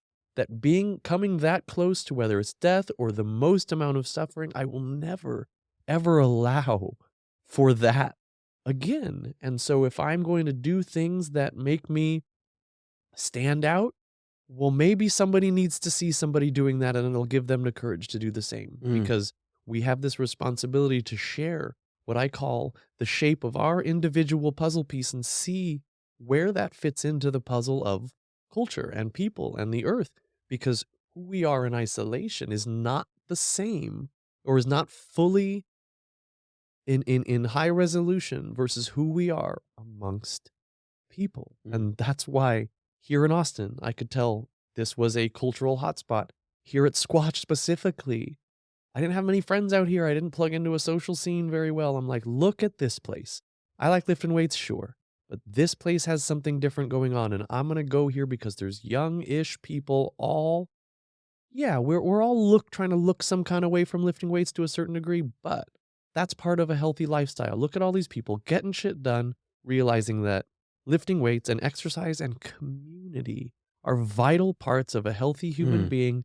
And if I surround myself with that, there's no other possibility other than ascending in the direction that I would like. I need to know who I am, not just in isolation, but among other people, because that's where you see where you are similar and fucking wonderful for that, but also where you're different, and use that. And so yeah, like you're right in that I've always had a way to explain things in a way that is creative and interesting and might help somebody see things in a different way. Not until reading Rick Rubin's The Creative Act book did I realize that is maybe the primary or one of the most valuable versions of creativity, as far as being able to take something that's already known, relay it, relate to it, and then relay it in a way that will make it a little easier for people to understand and be like, oh, I had heard that. I never thought about it that way. And this little spark goes off in your brain, and like you just opened up a path that I had never considered. And we need that right now. We need more connection and more unity and more active participation and community and engagement, and these phones of ours provide just enough of a simulated version of it where it's like, I think I'm getting something. And then at the end of the night, you're like, I kind of feel not that great. I feel a little bad about my time spent and decisions made here, but it is better than just being alone and Mm. sad. Or is it? Is it providing just enough? What is Chris Williams? I'm blanking on his name, but Yeah. the chasm of comfortable complacency. It's providing you just enough ease of the discomfort of isolation that it feels like something's happening. And what would be better is that you go, fuck me. It hurts to be in isolation. Get out there and do something about it. And I and so I got out here to do something about it. And it's been so uncomfortable and so the thing that I needed. And I wouldn't have done it without having the truth just slammed into my face about where I was and what I needed, because what I want will be different than what I need. And even that workout yesterday for Braden's birthday, it's like I wouldn't have done any one of those 4 workouts. So to do all of them at once, he asked me afterwards, "Oh, that's what you wanted, wasn't it?" Like, absolutely. I would have never chosen to do any one of those, but it was exactly what I needed, and thank you for that, because Yeah. I wouldn't have chosen any of it, and the suffering that I went through was brutal, and now that I'm on the other side of it, boy, am I proud of me, and that's been a big part of it. I'm like, "Dang, I went out and did the thing, and people need to see." And I've said this in on Instagram recently that people we like creative weirdos going out and doing the thing, and even if we don't wanna do the same thing, you see an energetic, a zestiness about someone getting after something and doing their thing, like seeing somebody locked up in flow and engaging in a thing and fucking kids playing, like, look at that. Look at the presence of those children. Nothing is bothering them, nothing is getting in their way, they're just out there doing it. And as an adult, there's just so much to get in the way that once we find a thing that is worthy of our attention, get after it. Yeah, we have our, as I say, our earthly responsibilities to participate in also. And so we do. And that's been one of the hardest part. I still have to, yeah, make my rent. I still have to travel from A to B, but there is something now fundamentally underlying all of it, motivating me that music is like one of the few things that you can't be cynical about. Like, it seems to like, yeah, I have a way of getting words and language across in a way that is really close, right up to it, of the emotions themselves, the feeling themselves, and I'm proud of that. Again, it's something I've gotten better at, but it was always there. But music and, like, the sound baths that I do and the vibration and these other cliche woo-woo magical buzzwords, there's something to it. We might hear it in a way that we don't like hearing it from this person in that way. I don't care. They're all saying the same thing. And so music has this way of words get you right up to the feeling and right close. And music has this, like, it's kind of abstract, but also it's personal enough to where, like, that gets me there. That gets me alive. If I am feeling sad, do I want to put on a happy music and pull me out of the sadness? Or do I want to put on something musical that really helps me understand and let in and be bowled over by Mm. those emotions themselves so that I can understand it, move through it, maybe cry, maybe move through it in a way that isn't avoidant, that isn't macho. Like, yeah, let it smash you to the ground so that you can get yourself up and dust yourself off and go try again. And music is able to do that, and so, yeah, I mean, I can sing, and I've always liked to do that, and I'm learning a bunch of instruments, and I play all of my chimes and percussions and drums and sound bass stuff, sure, but this is just like the dogs, a 10-year-long journey of 10 years from now. As long as I keep applying myself every day, then I will be able to share things through music that will be even more valuable, more important, and more bringing togethery Mm. than anything that I can do now, but I'm still gonna be doing things like that along the way. So, yeah, it changed everything in my life, that experience. Mic drop. Fuck, dude. Un It was so brutal, and would I have chosen it? Could I have done it on my own? Could I have mustered that much self-discipline from any other acute experience? Like, well, no, but it also wasn't the end of it was acute. It was years. I'm 40, man. You could argue since I was 18, I was prone to these kinds of experience. I've had short bouts of sobriety in the last 22 years, man. Short bouts, maybe a year long, 6 months here and there. And so to be on the other side of being reliant on something other than myself, like to be reliant on a substance to tolerate existing in this world, you're hiding from something. And yeah, fucking A, I was. Because it's hard for a sensitive person, for anybody. But now with that thing, we need to find those reasons, those meaningful things in life that justify the fact that there is a lot of suffering in this world. That if you find something that has enough meaning and enough value, it makes all of that suffering worthwhile. And what it did is retroactively allow me to look back at prior memories and prior experience through a different lens. And I never thought you could change memories of the past by an experience that you had now. And it's not, I do not believe in the idea that everything happens for a reason. I think that sometimes things just happen and they suck, but we do have a responsibility to learn something from it, make some meaning out of it, and ensure that if it was that bad, it never happens again to the degree that we can. And so it allows me to look back at everything that I've experienced and be like, well, man, did I learn a lot from that.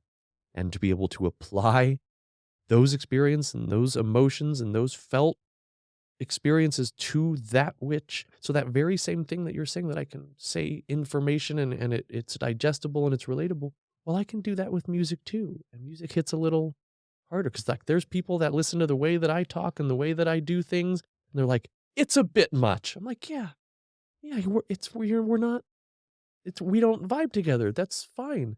And something, yeah, that I said in a recent interview, like, yeah, once you take a stand, you lose half the audience. And so if I choose a thing and 50% immediately are like, fucking don't like it, fine. If 80% are like, don't like it, but those 20 then, I think it's Rick Rubin who says the greatest artists split 50-50. yeah, yeah. People that hate them and people that love them. Yeah, sure. Yeah, absolutely. And much like Howard Stern in his early years, like, well, he got a lot of attention because people that loved him listened to it. And the people that hate him were like, well, I listen to, I just want to see just want to see what he's going to say next and that sort of stuff. But yeah, like it gave me the courage to take a stand for what I love and what I believe in, because without that, yeah, what are we doing?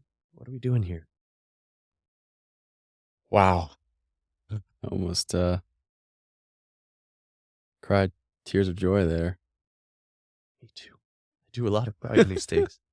Yeah, and it's all out of joy because it was so much suffering for so long. I didn't realize it until I was on the other side of it, and just hearing somebody express themselves and talk about ways that they've made changes.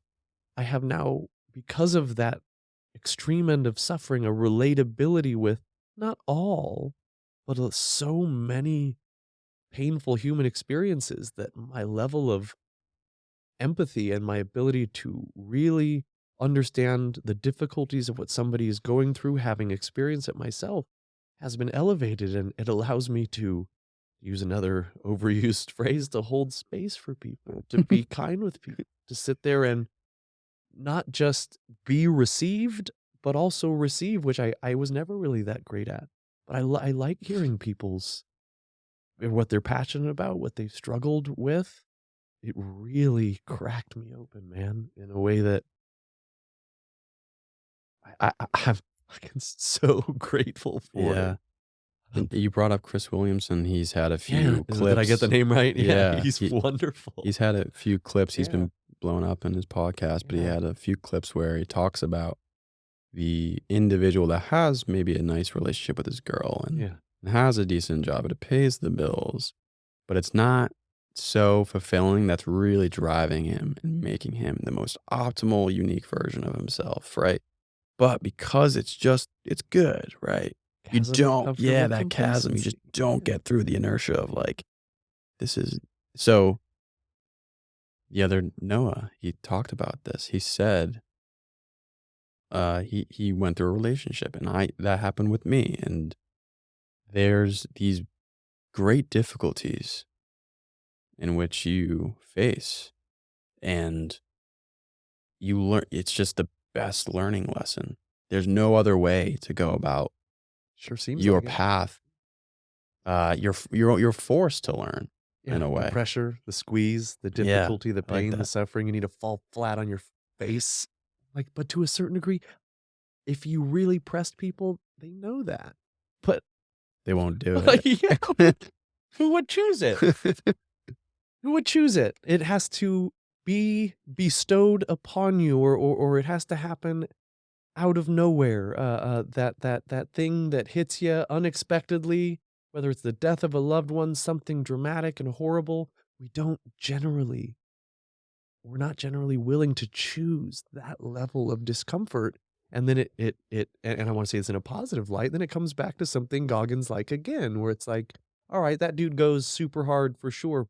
But and it's not like I don't ascribe to everything that he touts, but yeah, there's a lot of Yeah. very meaningful wisdom in that suffering, that difficulty, it forges your character and it Mm. does make you better. And so being willing to choose those things that a buddy of mine recently said, he's like, I need to make some changes in my life. So every time I'm at a fork in the road, instead of choosing the easier thing, I choose the more difficult thing.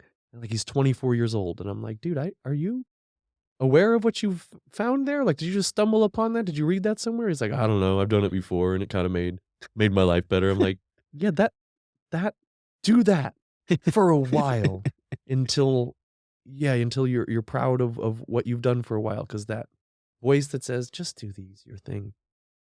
Chasm of comfortable complacency. It lulls you into a spot of comfort, which, yeah, there's space for Mm. that and ease and presence and grace and comfort, sure.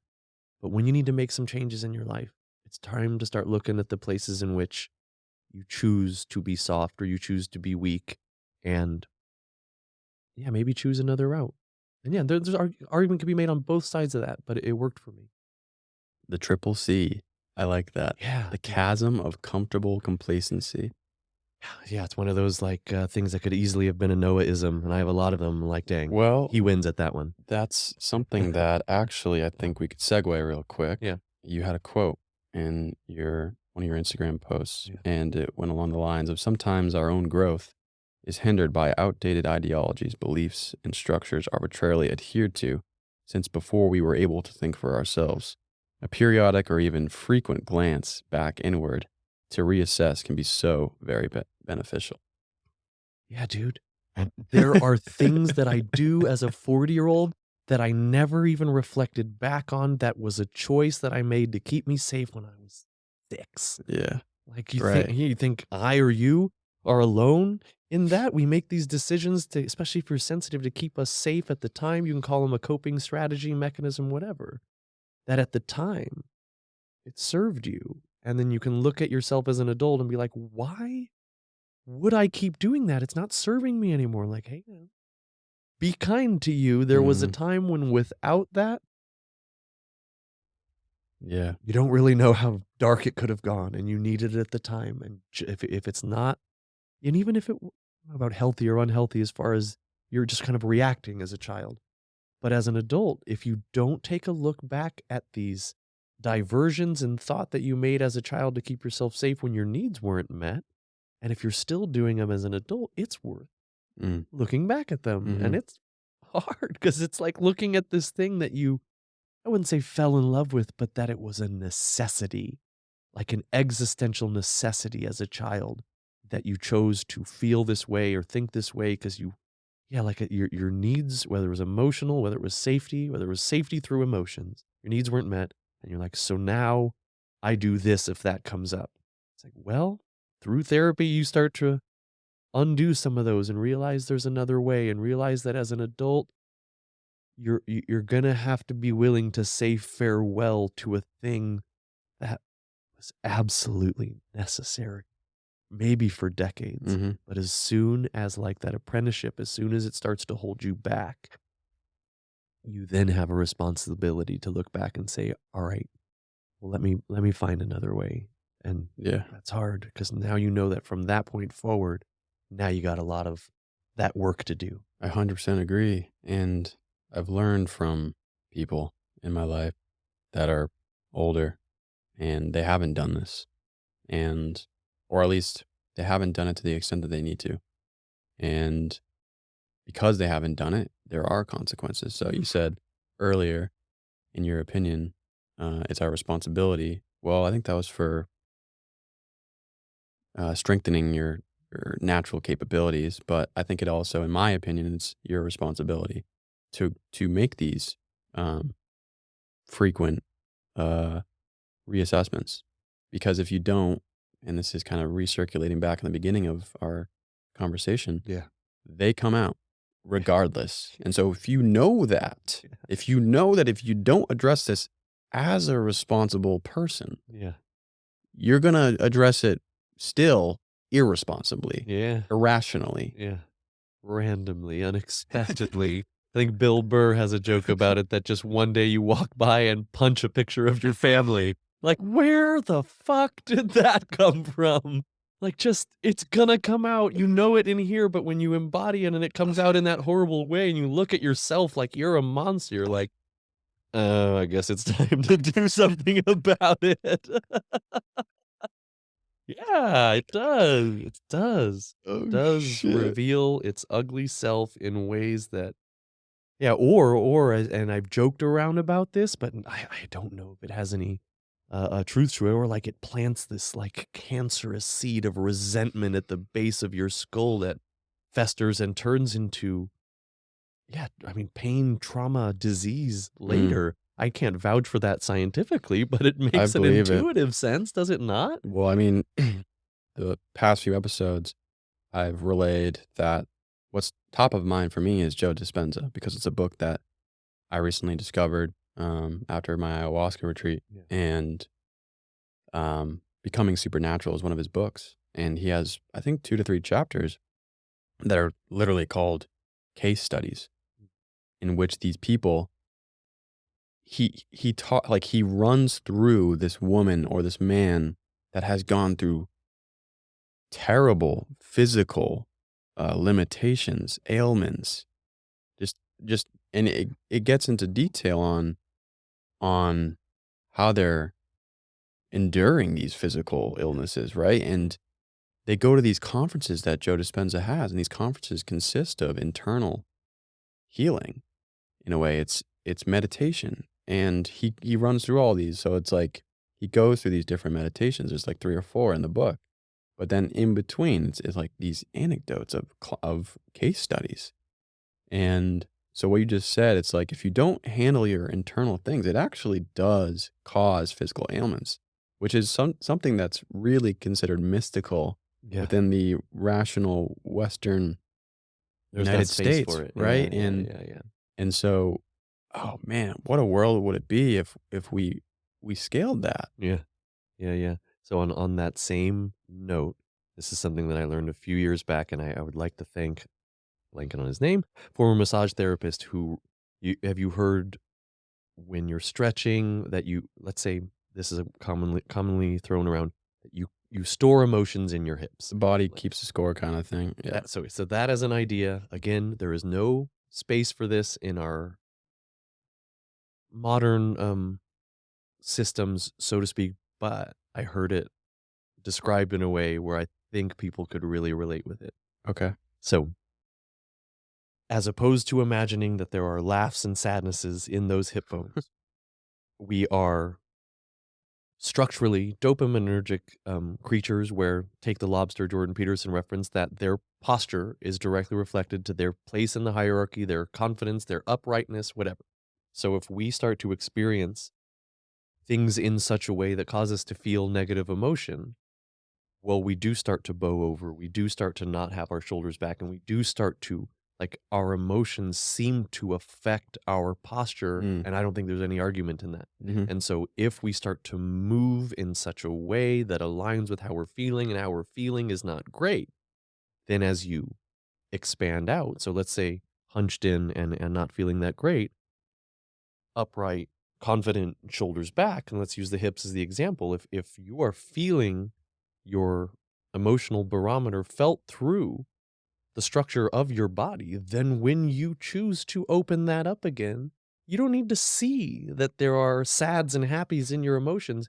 It is your posture that is directly reflecting your emotional state and system. And as you start to open that up, it is quite possible you're going to feel some kind of way Mm. about it, because now you're moving or opening up your body in a way that, whether it exudes more confidence, it's just different than you've been experiencing, because without drawing awareness and attention to it, you let it default, or a path of least resistance type experience, allow you to have your body directly reflect how you were feeling. And if what you're feeling wasn't great, then as it starts to Mhm. open up, you're going to feel some kind of way. And take a dog, for example, how they feel, it may not be obvious to everybody, but because I am fluent in dog, I know exactly what a dog is thinking and feeling 100% of the time because they wear it on their body. Mm. So do we, but we lie a lot. How are you Yeah. feeling, Shane? Fine.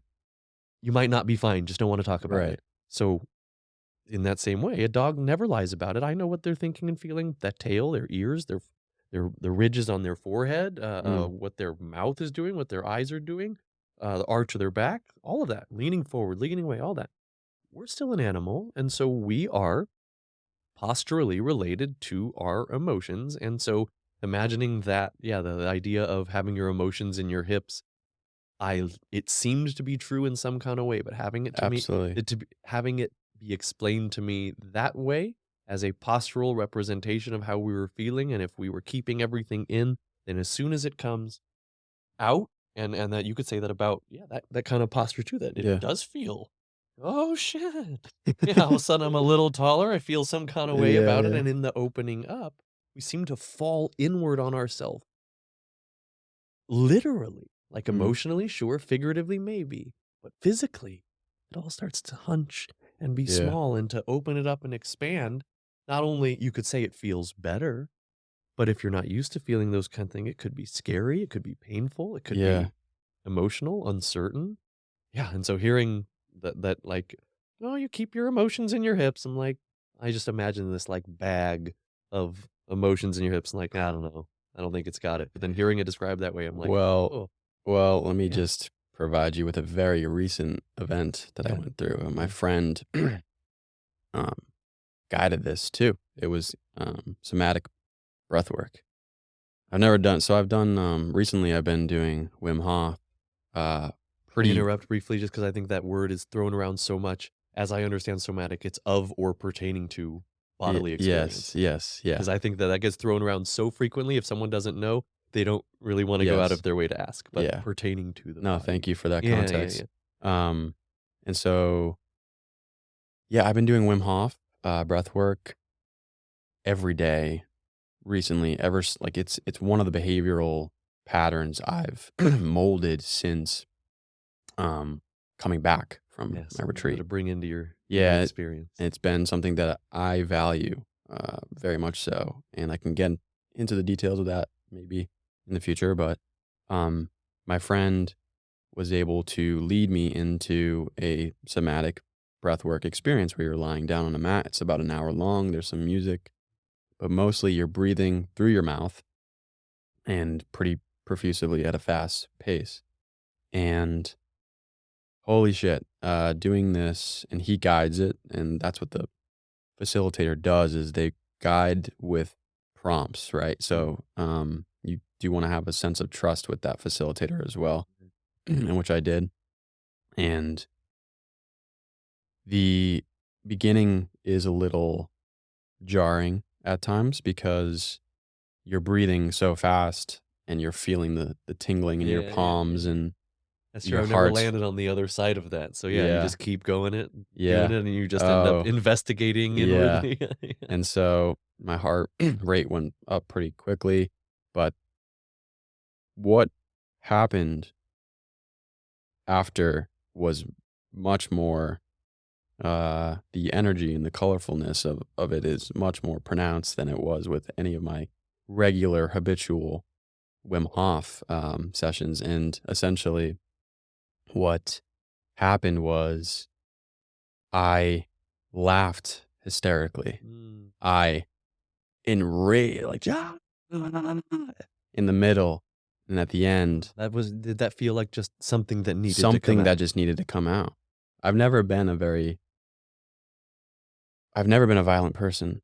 I've never I've gotten angry. I've maybe said a few things in my life to certain people uh that I don't love. Yeah. But for the most part, if there's anything I will receive things that are unfair to me and I will not necessarily retaliate or with Yeah. anger. Well, that'll bottle up. Yeah, it'll bottle up. So I think that um through this experience I was able to just like it was actually in the beginning so like I said it was laughter but then in the middle it was like just as if a football player is coming onto a stadium and Yeah, yeah. getting ready to Yeah, yeah, yeah, go. like a haka, Yeah. the New Zealand, or the Maori Yeah. war dance, yeah. Yeah, so that came out, and then also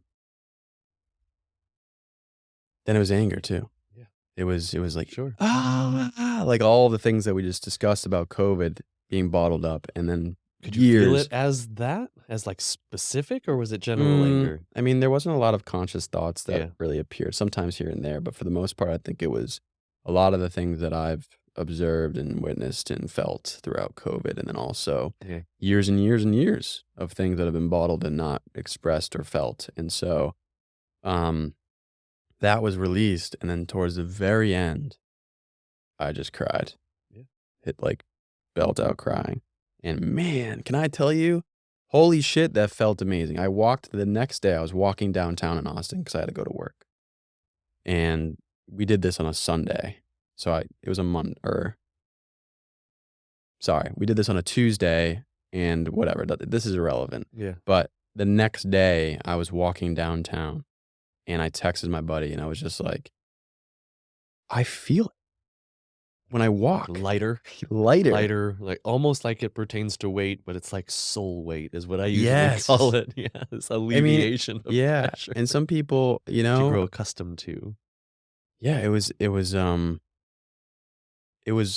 very effective with, releasing bodily tension in the form of past emotional things. Body keeps us. The Body Keeps the Score. I haven't read the book, but it's very popular, Yeah, yeah, and, the the creators of this, it's a company, I think, or a business or service, and, uh it's called Somatic Breathwork, yeah, and they'll do some Instagram posts, and I recently followed them, and yeah, one of the things he said stuck with me is like, well, one, he didn't say this in the clip, but traditional therapy that's scalably accepted in the United States yeah, is you sit in a psychologist's office, and you're in one chair and they're in the other, and you're talking things out. And what he said in the clip was, try having a intimate uh, intimate conversation that effectively gets the words out when you're extremely stressed out.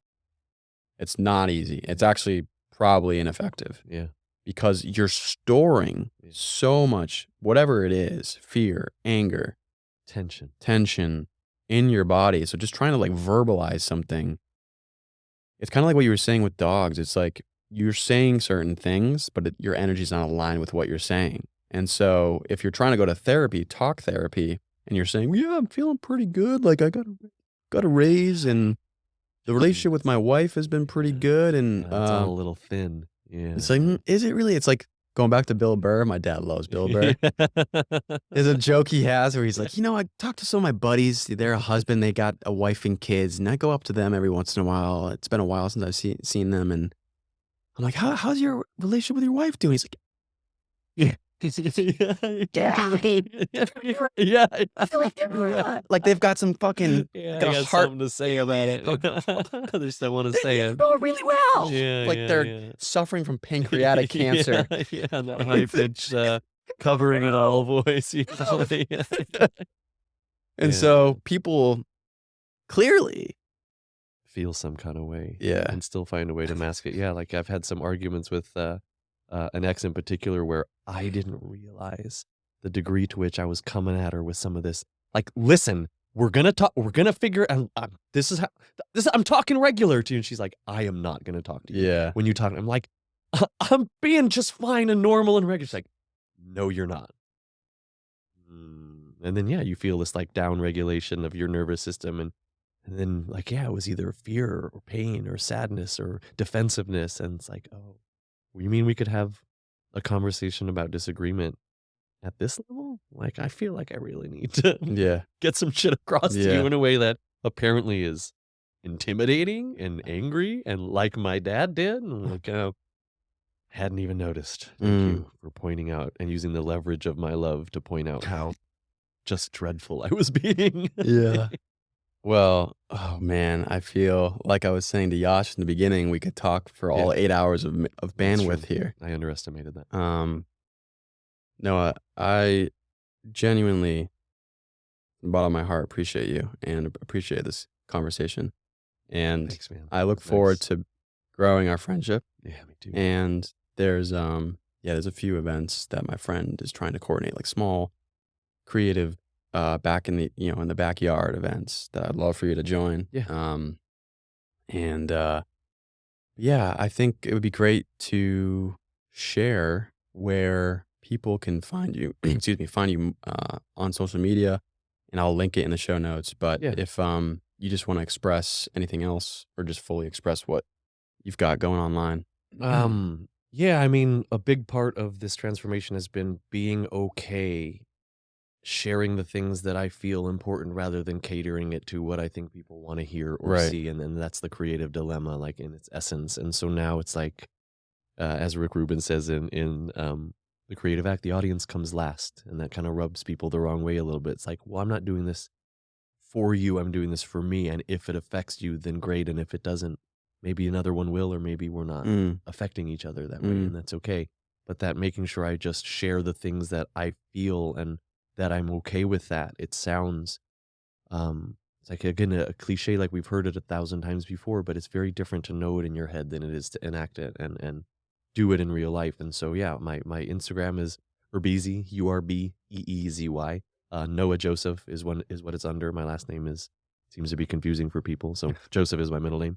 That's where you can find me. And yeah, like, I don't do anything that I would say is particularly special aside from sharing from the heart. It might be that is special. done less than we're accustomed to. And so, yeah, I just try to have open and honest conversations. I leave opportunities for people to speak with me if they want to feel connected and just have an ear to listen to, and that can be hard. And so, yeah, that I mostly only do stuff there because I do prefer real world experiences to Hmm. social media. But just Yeah, like our smartphones, they can be used as a distraction, or they can be used as a nice a mode of active participation. yeah. And so I try to use it for that. But yeah, that's what I use the most. My Facebook maybe has like 60 people on it. Same. Don't share much there. Yeah, But yeah, Instagram's a nice little place that we can kind of come together and look at some cool shit and talk about some stuff. So yeah, that's mostly it. But yeah, thanks, man. This was really yeah. quite pleasant. Thank you, Noah. All Cool, right. man. Peace out, everybody. All right.